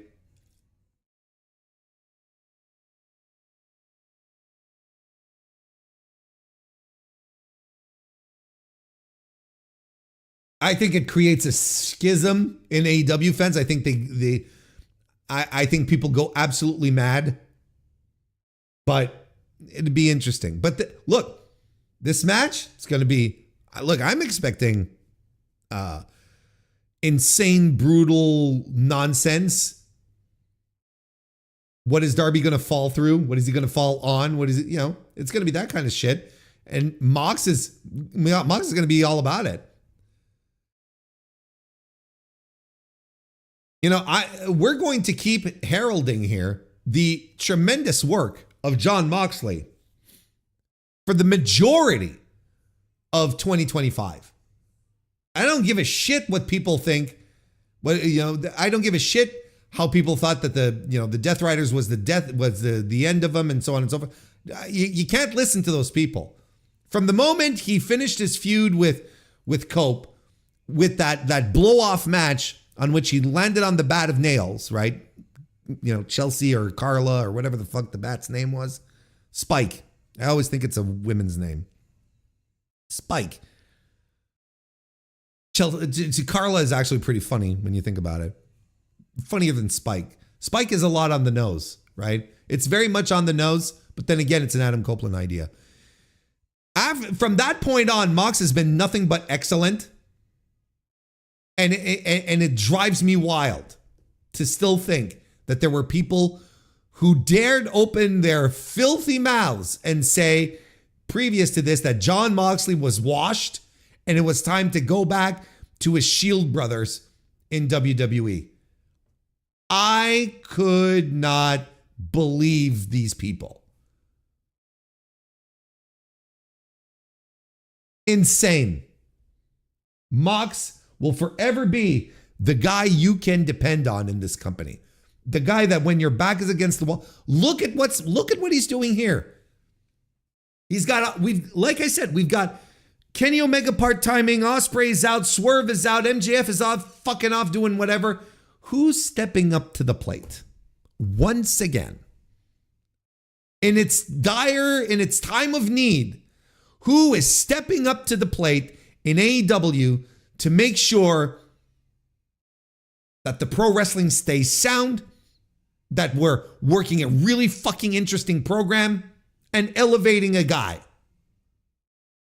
Fucking Jon Moxley, once again. No, not Roosh, Fred. How you doing? Welcome to the chat. Fred is also a member of the channel.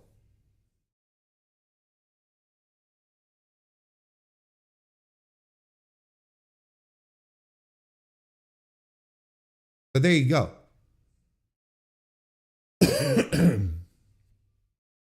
AEW is sounding like New Japan right now. Who's stepping up? I think it's different. It's very, very different because it's not like AEW doesn't have the stars. It has the stars. The stars are just like, they're injured. They're injured out. And that's just like bad luck, right? But they have a crop of guys that I think now Tony Khan is saying, oh, I need to elevate a few of these guys faster. But his situation, and people have stepped up. Like Kyle Fletcher is an excellent example of people who have stepped up. I think Brodito has stepped up. Even though they're a tag team, they have stepped up as well. I think FTR have stepped up. They're fantastic too. Let's not forget FTR. I think the Bucks are great as well. But they're not the stars that carry the company.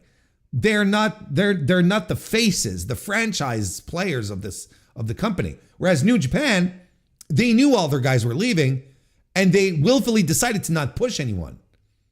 Like there's a very, very distinct There's a very, very distinct difference here, in my opinion.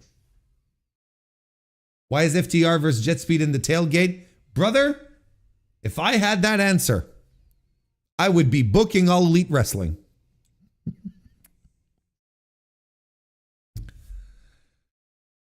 So yeah, like that's going to be a ridiculously awesome match, and that's the one I'm looking the most. That's the match I'm most looking forward to this weekend: Mox versus Darby. Timeless Tony Storm versus Chris Statlander. Chris Statlander defending the AEW Women's World Championship. This should be a blast, and this is a match that they need to do to firmly establish Chris Statlander as a viable true to form women's champion, because she won it in a 4-way, right? This has been despite the fact that it's all been lost in really on the nose allegories for sexual tension between the two. This is what this feud is about. It's about Toni Storm wanting to prove to herself that she really did lose the title. And down the same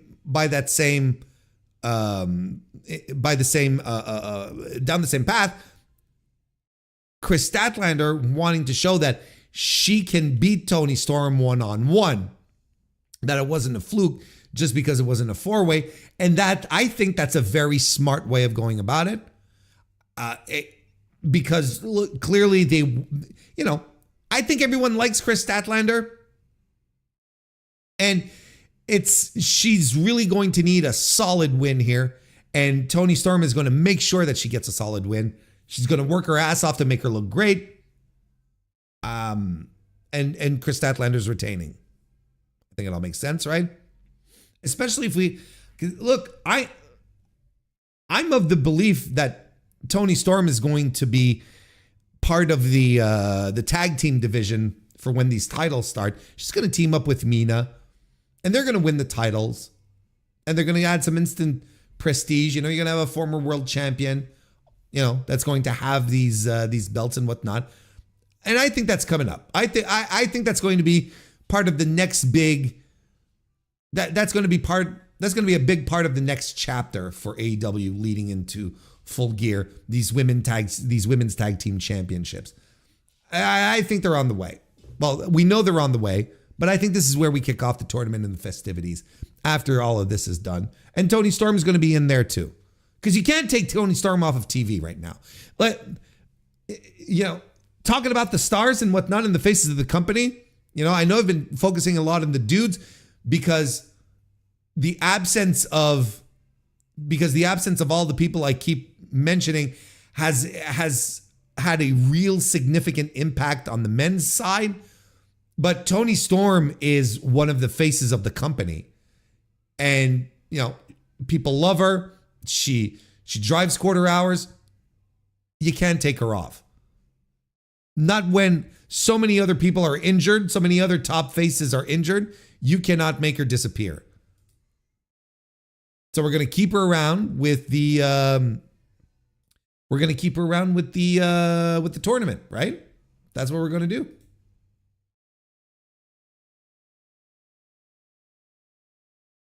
So that I'm looking forward to. That should be fun, honestly. TNT title will be on the line. Kyle Fletcher versus Mark Briscoe. I mean, look, not exactly a feud that's burning the house down. But, it has history. It's fine. It'll be good. It'll be very good. I also think, talking about stepping up to the plate here, I would not be surprised in the least if finally Mark Briscoe wins the big one here. And that we take it off of Kyle Fletcher to further propulse Kyle Fletcher into the upper sphere of top guys in the company. When he'll be winning up is what I'm saying. He'll be losing up, is what I'm saying here. I would not be, otherwise what? Briscoe loses the big one again? Another title match and another failure? I mean, it's possible. Don't get me wrong. It continues to make sure that that Kyle Fletcher is a beast, and I don't hate the idea of Kyle Fletcher being ultra dominant in this mid card field, because he's already better than everyone in the mid card, So I don't have a problem with that. But something tells me Tony's going to want to have another tippy top guy at his disposal very quickly, and I think the faster you pull the trigger and truly rocket pack Fletcher, I think it's a good move. Look, he stepped up his game tremendously, both physically and in promos. He's practically flawless at this point. We already know he's an incredible performer. So why not go all the way? Let's go all the way with him. I would not be shocked in the least if Mark Briscoe won. And it'd be a nice moment too. I'd be okay with that.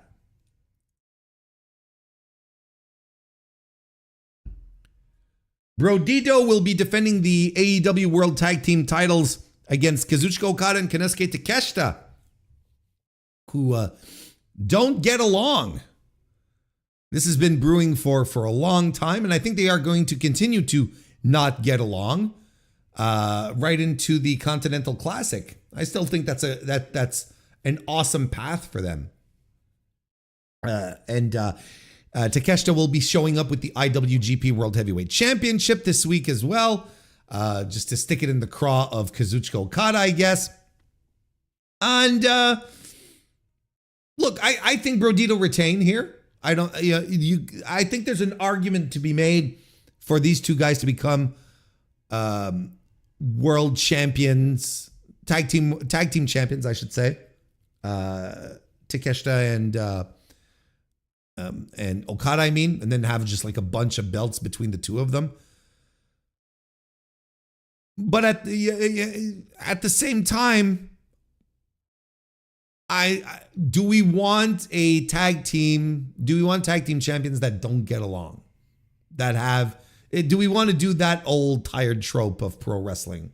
It's like, well, we don't really like each other, but we're going to be champions. And I mean, maybe that's how you stretch this out to the Continental Classic. Maybe that's what you do. I'm not a fan of it. Doesn't mean that it has to end the Brodito feud, and Brodito can come back around for Full Gear and take their titles back, and it'd be a nice feel-good story.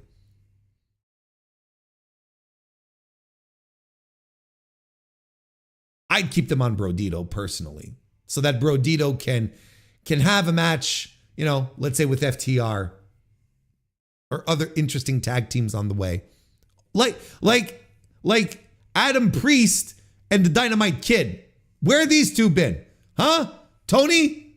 Why have you not been booking these two guys more frequently on the Collision show or on Dynamite? Adam Priest and the Dynamite Kid. I want more of these dudes.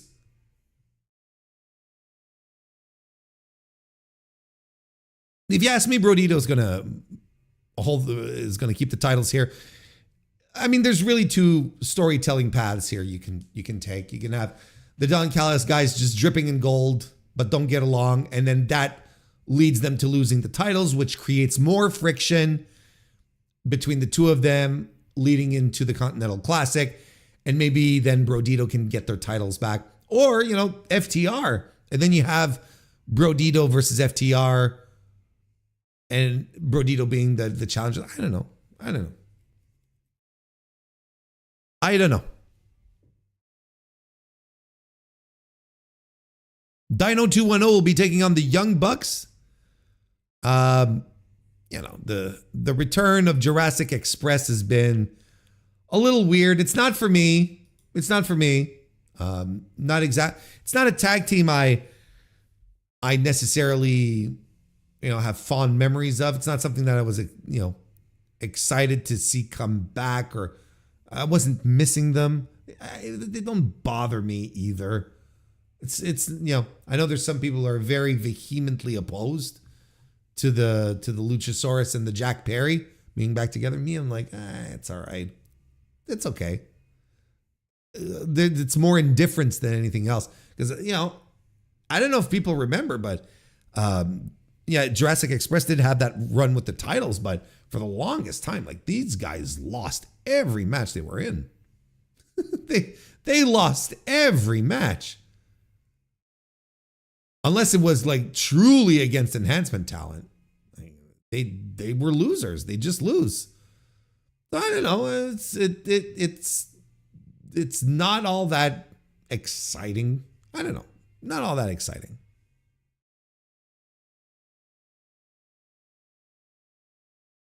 I'm not super attached to this. The winners are going to receive a $500,000 cash prize, which is part of the Young Bucks deal. Of course, they're broke again. Sure. But look, the thing here is that these four guys together who know each other real well and have worked together, for years on the West Coast scene, they are going to get into a ring together and they're going to have a really good match that I have no doubt on. No doubt. And Jurassic Express, Dino 210, are probably going to go over. And that's fine. The Bucks can continue doing the, we're poor gimmick. Let's see. Is that the main card? Yeah, 8 matches. Jamie Hayter versus Tekla. Special singles match. Women's title are not there. No women's title in this one. This is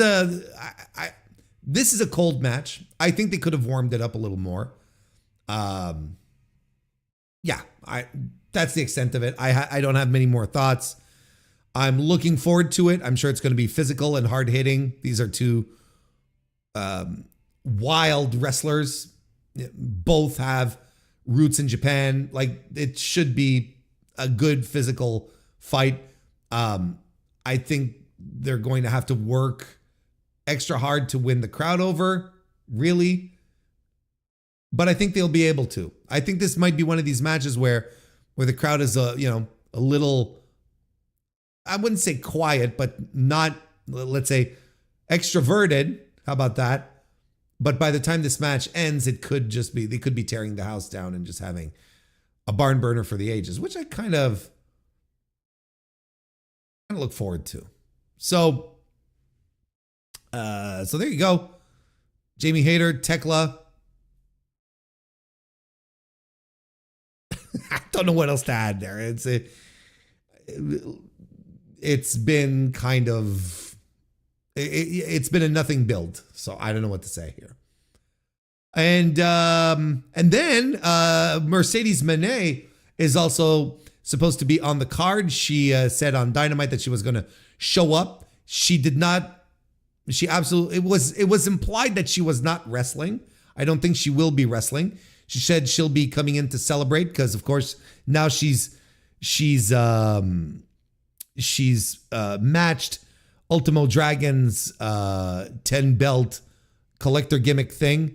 I'm Tony Khan. Like, I'm gonna echo this. I'm Tony Khan. I book Ultimo Dragon. I call Ultimo Dragon so that he can come do a bit. So that he can come like congratulate her or whatever the fuck. Like I that's what I do. That's what I do. It makes a lot of sense to me. But obviously, if she's coming on pay-per-view, it's not going to be just to show off the belts and leave. This is going to lead to an angle and probably then a surprise opponent. And look, if you're asking your boy Warren, I'm kind of thinking that Sari might be the woman who's going to show up to challenge, to be Mercedes' next challenge.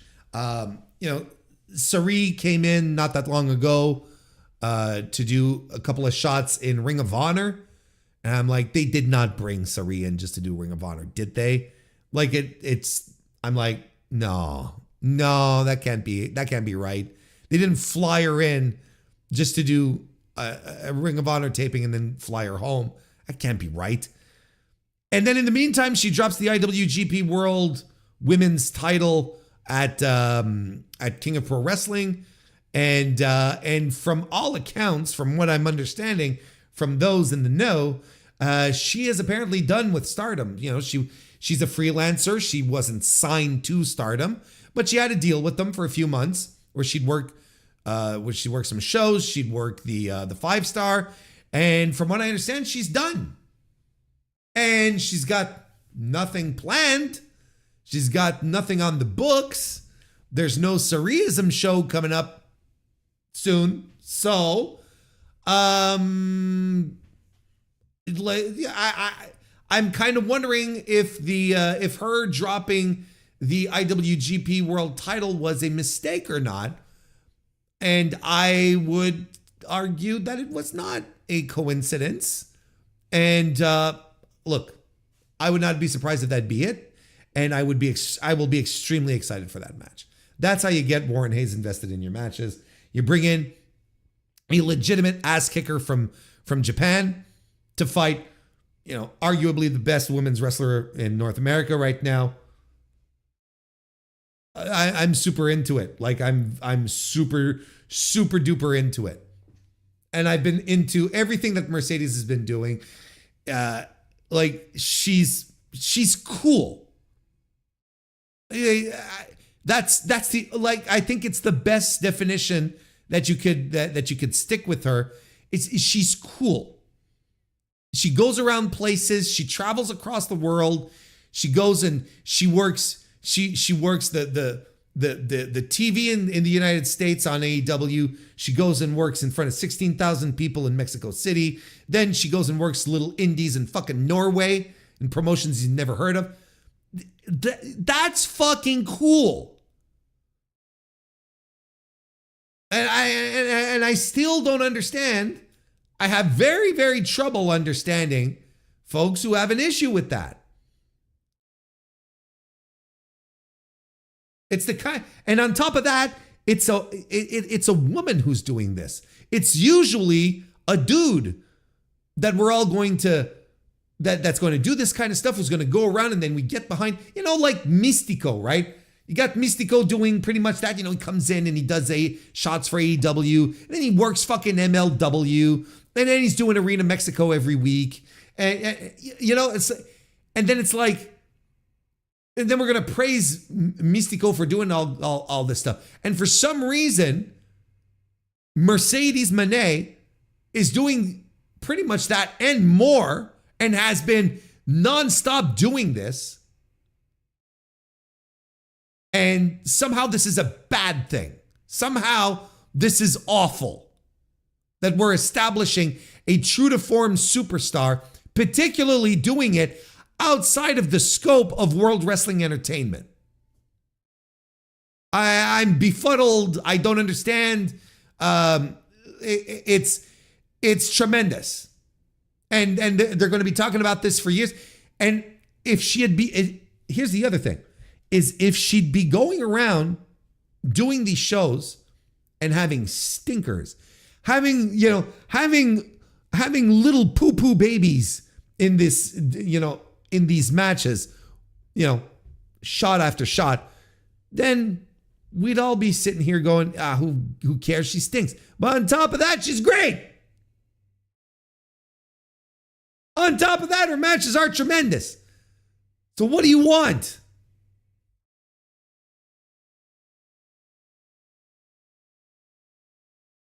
I don't understand. I don't understand the reservations behind this. And again, look, you can make an argument that she comes in to a promotion like she did at the Body Slam in Norway, right? Or the what was it, the Polish promotion, and she takes their title and she never goes back. And that could indeed like be bad for the promotion. But the promotion is complicit in this. The promotion said, yes, you can take our title. You know what I mean? Yes, you can do that.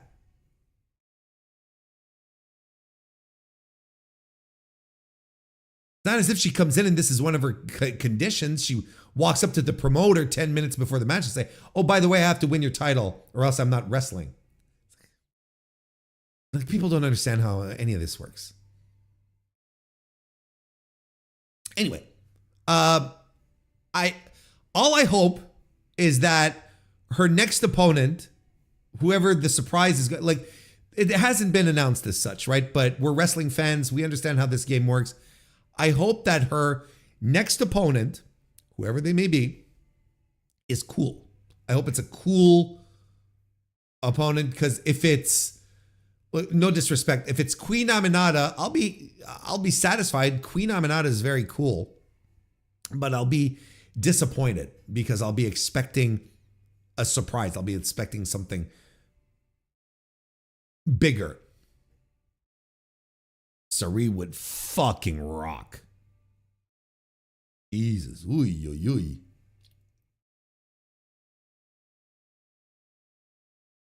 So those are all the matches on the main card. We're going to have the tailgate gimmick as well. We're going to have FTR versus Jet Speed, as we mentioned earlier with chat. We're going to have Eddie Kingston and Hook, which are going to do an open challenge. It'll probably be a what's the word I'm looking for? An enhancement match. Probably be a couple of local guys for Eddie and Hook. Harley Cameron and Willow Nightingale versus Megan Bain and Penelope Ford. Roderick Strong and the conglomeration team of Orange Cassidy, Kyle O'Reilly, and Tomohiro Ishii will be taking on the Death Riders. Castagnoli, Yuta, Garcia, and Pac. And hopefully I will be able to catch the pre-show. But there will be a review of that of this show, a recap and review of WrestleDream 2025 that will be available to members of the Mr. Warren Hayes Show channel in early access this weekend. Available to everyone else on the podcast next Wednesday. So if you want to get in on it early, you know what to do. That's right, become a member of the channel. All right, let's go back to the doc here. Hope everyone's having a nice time. Hope everyone's having a good evening here and enjoying things. Should we go over Tony Khan's a few notes here from the media call as put together by Josh Nason? Shout out Josh. Or at the Figure 4 Online, Wrestling Observer. He was asked about the Andrade situation. Khan didn't directly answer the question, even when offered the chance to do so on a follow-up. Khan said he has a ton of respect for him, calling him an amazing wrestler, and said he would echo his statements at World's End in December 2023. He felt he left on a high note and still feels that way. He's excited to see what's next for him, and that's all he could say about it. I mean, he's not going to come out straight up and say, yeah, we got a restraining order for WWE or whatever the fuck, right? A cease and desist, not a restraining order. Yeah, he's not going to do that. But, you know. I mean, it's an interesting answer. I'm excited to see what's next for him. Brother, isn't he working for you? It's very strange. He was asked about the new big data and panel ratings methodology by Nielsen and how it's affected wrestling. You know, of course, only wrestling media would ask about wrestling ratings, right? About ratings, TV ratings, period.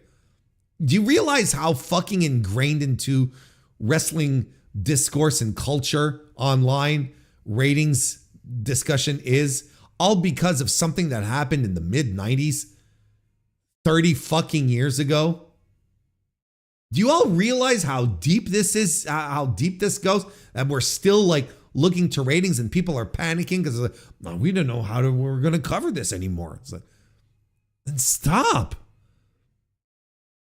This measuring stick is insane. Khan said he's a part of different sports leagues and is aware of the differences and trying to learn from them. They need to adapt to the changing environment, but they are still trying to figure everything out. just like everyone else, brother. Asked about whether there will be 2 blood and guts matches this year.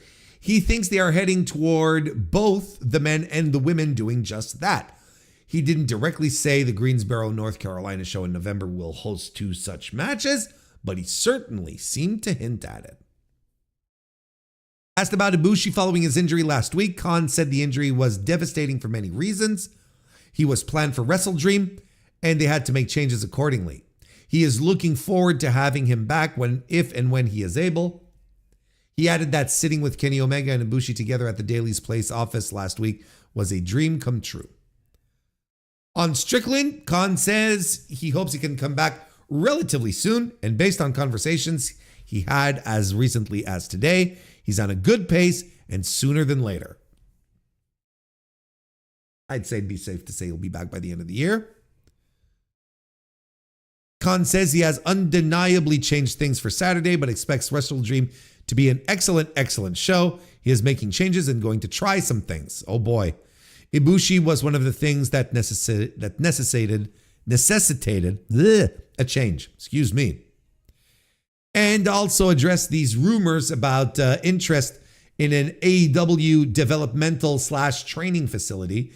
Khan said he's interested in that, but was surprised at yesterday's Fightful report about Asheville, North Carolina, saying there was some truth, but was only part of the story.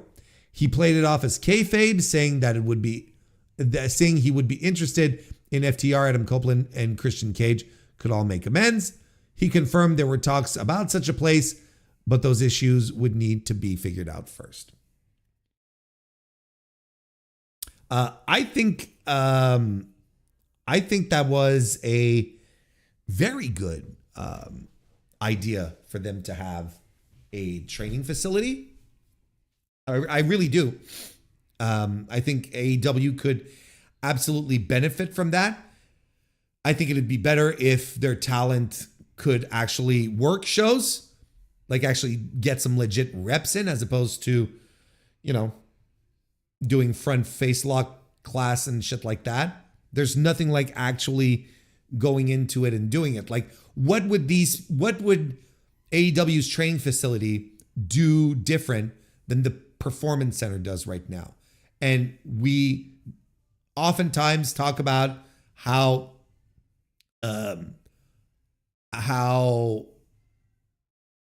poor overall the performance of the Performance Center is in creating viable wrestlers who can then move on and become stars in WWE. The output is very, very slim. Not a lot of people do. PC trained wrestlers who have made it to the main roster. Bianca Belair, Braun Breaker, who clearly have a future, right? Who else? Maybe, look, a lot of people are saying, Obafemi's a guy. He's going to do it. Well, a lot of people thought Trick Williams was going to be a guy too. A lot of people did. So, it's like in a lot of circumstances, the Performance Center is the source of mockery more than anything else. So what would the AEW training facility be able to offer that the WWE Performance Center could not? Especially if Adam Copeland and Beth Phoenix, because she was also named, especially if those two are going to be Adam Copeland training wrestlers, doesn't make me excited. Doesn't get the blood pumping on my end. That's very interesting. And it's sort of I guess this talk about them wanting their own Performance Center and looking into it, their training facility at the very least, let's not call it a PC. I guess it kind of puts to bed this idea that Tony Khan maybe wanted to buy the New Japan Dojo in LA. I don't know if you heard about we talked about it months ago, right? I don't know if you remember this, but I think it's Shibata who flat out came out and said, look, it's not making money. It's fallen apart. And I think he was the guy who said that New Japan even reached out to Tony Khan to see if he wouldn't be interested in investing. I don't know. I kind of, I don't know what the right path would have been, but look, if he was thinking of starting up his own thing in Asheville, North Carolina, Tony Khan, then he probably had no interest in doing anything with the LA dojo, which is fine. And I understand that. He also mentioned that the wife of Lou Thez is expected to be at WrestleDream as he wants to honor the spirit of wrestling in St. Louis. He said he would honor Antonio Inoki, but didn't specify how. The event, of course, is initially done in tribute to Mr. Inoki. And I think he also said, he being Tony Khan, on this call, said that he was AOL friends with Lou Thez back in the day when he was 12 years old, and they were chatting. And I was like, wait a second. This is kind of weird. This is a little weird. It's a little strange. A 12-year-old AOL friends with Lou Thez. Now look, I understand the internet was different back then, but not that different either. Because I was an adult when Tony Khan was 12 and talking with Lou Thez. All right, last thing before we go. Absolutely bonkers statement by Matt Hardy, one half of the Hardy Boys. In connection with his performance, his and his brother's performance against the Dudleys, Team 3D, this past weekend at Bound for Glory, which drew, according to TNA, close to 8,000 people. A heavily papered show, according to Dave Meltzer. So, and a lot of people think that number is dubious. We're not quite sure how high it is, but we feel like it's a little too high. Excuse me. So that'll be a point of contention for another time.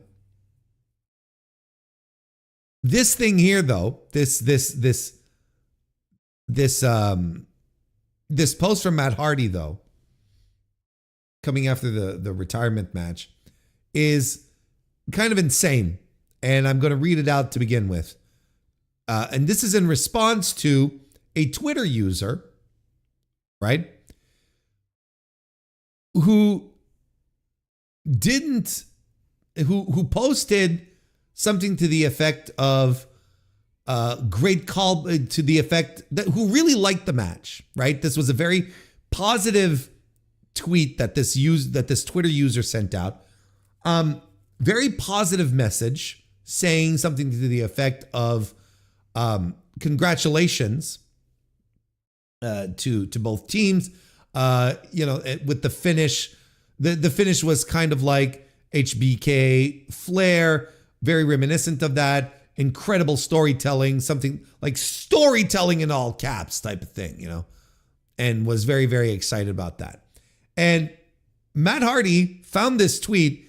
The guy, the poster, the original poster, did not tweet it out, did not at Hardy. He didn't at anyone. So Hardy was vanity searching, found it, and this is what he had to respond. This match definitely consisting of strong storytelling. It wasn't meant to be a Flair HBK finish.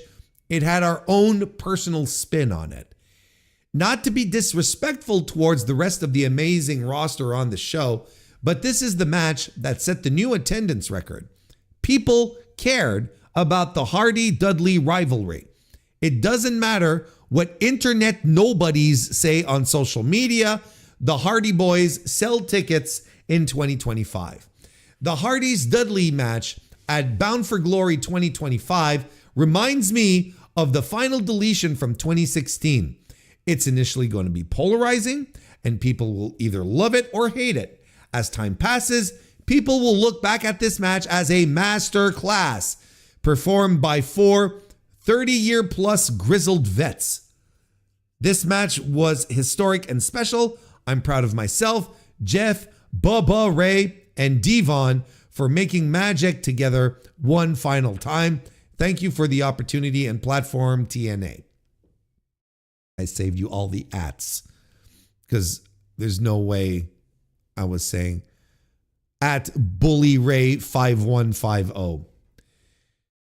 So, this is an unhinged response from a man who is working for this company to flat out come out and say, the reason why this show drew no disrespect to the locker room is because of us. Now, this is a statement that someone like me is going to make. That a guy or a gal who watches too much wrestling, bought one of these microphones off of Amazon and decided to start a podcast. This is the kind of statement that we can make, that we would probably make. Bound for Glory got 8,000 people into the building. And I would probably argue that, the final match between the Dudleys and the Hardys had a lot to do with it because nostalgia and so on and so forth, right? That's something that we would say. And I'd say that, I would say that because I don't have to go into work, the next day and stare all of the TNA locker room in the eye. Whereas Matt Hardy has to do that. He's going to have to go into work next week or next month because there's a blackout now in TNA for a month, right? Nothing like riding the wave of momentum from, getting your biggest gate ever and riding that wave of momentum into, hey, we're not going to have shows for 4 weeks.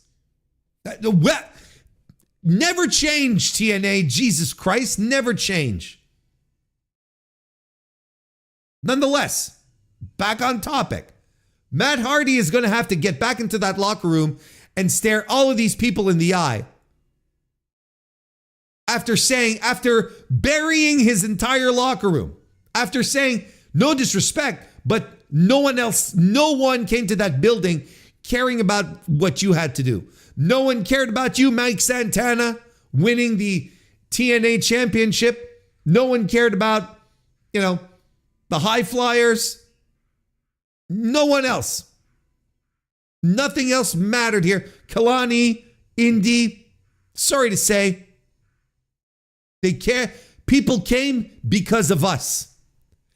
That takes a pair of balls to publicly state that kind of thing and not expect someone in your locker room to get a little pissy about it. And if I'm Mike Santana, a guy who decided that I don't want to be a tag team specialist anymore, I want to be a singles guy. And the company that employs me doesn't believe that I can be a singles guy. So I'm going to leave and I'm going to bet on myself and I'm going to reinvent myself as a singles guy. And he successfully did that. Do you think that guy is going to listen to these comments here? He's going to read those comments, excuse me, and be like, he's right. No one cared about what I had to do there. My championship, No, of course not. It's an unhinged thing to say when you work in that environment. Just bonkers. There are people who are going to take it as disrespect. Not to be disrespectful. Too late, brother. And you know what? Most of the time, it's just like, it's exactly like the, excuse me. It's exactly like when people say, I'm not racist, but. It's the exact same intention. Not to be disrespectful, but you're cooked. You're done, friend. You are going to be disrespectful.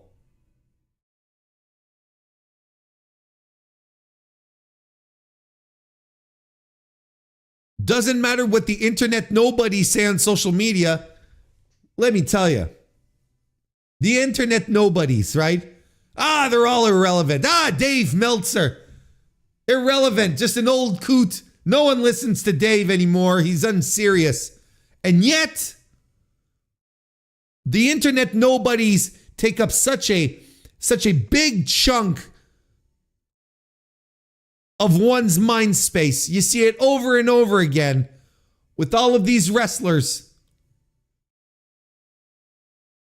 You see it over and over and over. Just internet nobodies. What do you care about the internet nobodies if they're nobodies? If they're nobodies and you don't care about them, you are not going to address them. But here you are addressing them.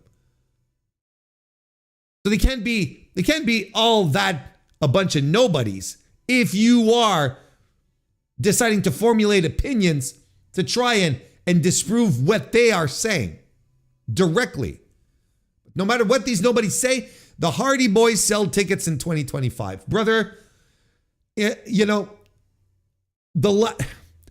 TNA, Ring of Honor, absolutely. Absolutely. The Hardys draw tickets. 100%. They draw. I 100% they do.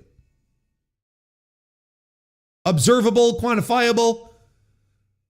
Major League Wrestling, though, and I'm not trying to be funny here, not MLW, but Major League Promotions, AEW, WWE. The Hardys are not draws. And we saw it in AEW, we saw it in WWE. Yes, the big WrestleMania return pop. Okay, sure. How much money did that generate afterwards? How many quarter hours were these boys popping?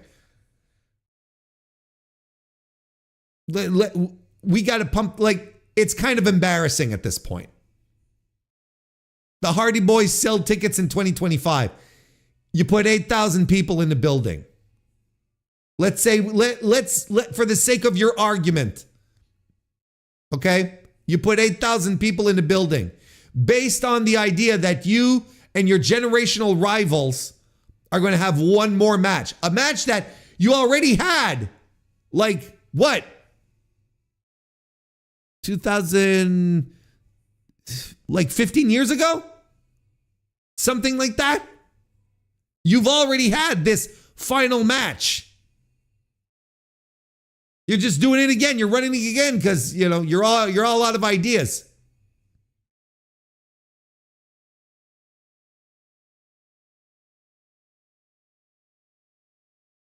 Let's be real here. And you can have all of the beautiful, fond memories that you want about the Hardy Boys. You can let your chest swell with all the Hardy nostalgia that you want, you know, and you can be doing Jeff's dance. You can be doing the, you know, all of this shit. And most of the shit you're doing is Jeff's stuff regardless, right? It's all Jeff moves you're doing regardless. No one's imitating Matt. No one's doing, you know, you're doing the Jeff Hardy dance. You're doing the guns. You're doing, like, you know, when you think of the Hardy Boys, you're seeing Jeff flying off of shit and jumping off of shit. That's what you're seeing. You're not thinking about Matt and a twist of fate.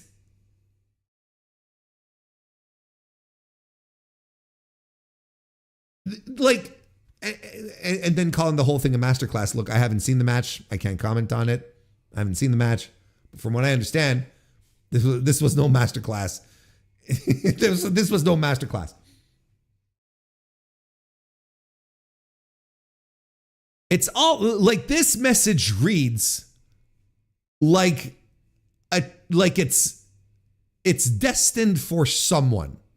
Like Matt Hardy put this out and was hoping that a particular individual would see this. And I have theories. I'm sure you do too. But I feel like this is designed for one specific person to read. And unfortunately, he shared it with the world, and the locker room that he shares, who will see this and will be like, oh, so he thinks he's better than us because he's the Hardy Boy. All right. Okay. I see how this is going. It's a poor look. I think it's a poor look. It's laughable. And it just shows how much all of this stuff gets to him. Because if it didn't get to him, he wouldn't say a word. If the internet nobodies didn't get to him, he wouldn't mention them.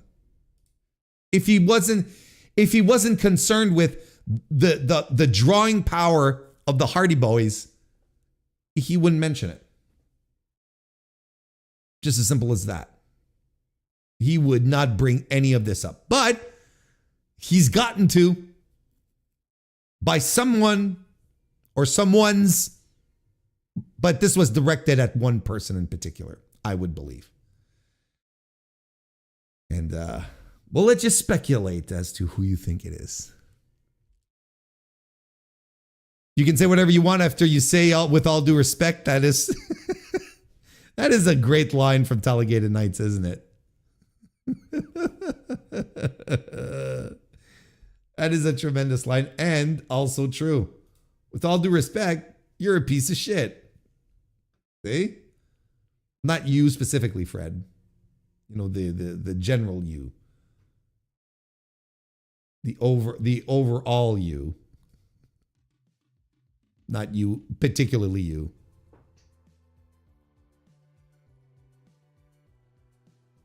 It's the same as honestly, yes. Yes. You know what the thing is with honestly? And I've been trying to curb this as much as possible, right?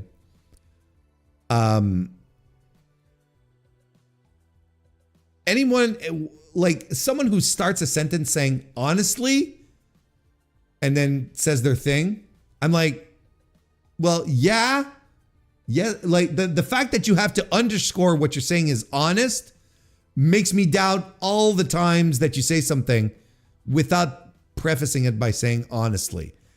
Then is like the 90% of the time that you talk regularly, are those all, should I suppose that most of them are lies? Because you're making a point here to say honestly. So I know I'm not perfect, but there was a time where I would say that quite a bit. I'd start a sentence by saying honestly, and people would do that back to me, and I'm like, it's kind of weird. It's kind of weird when someone starts a sentence off by saying, well, you know, honestly. I much prefer like between you and me kind of thing. It's like, oh, okay. Honestly, I wasn't even at that car when it was T-Bone. Honestly, I really wasn't.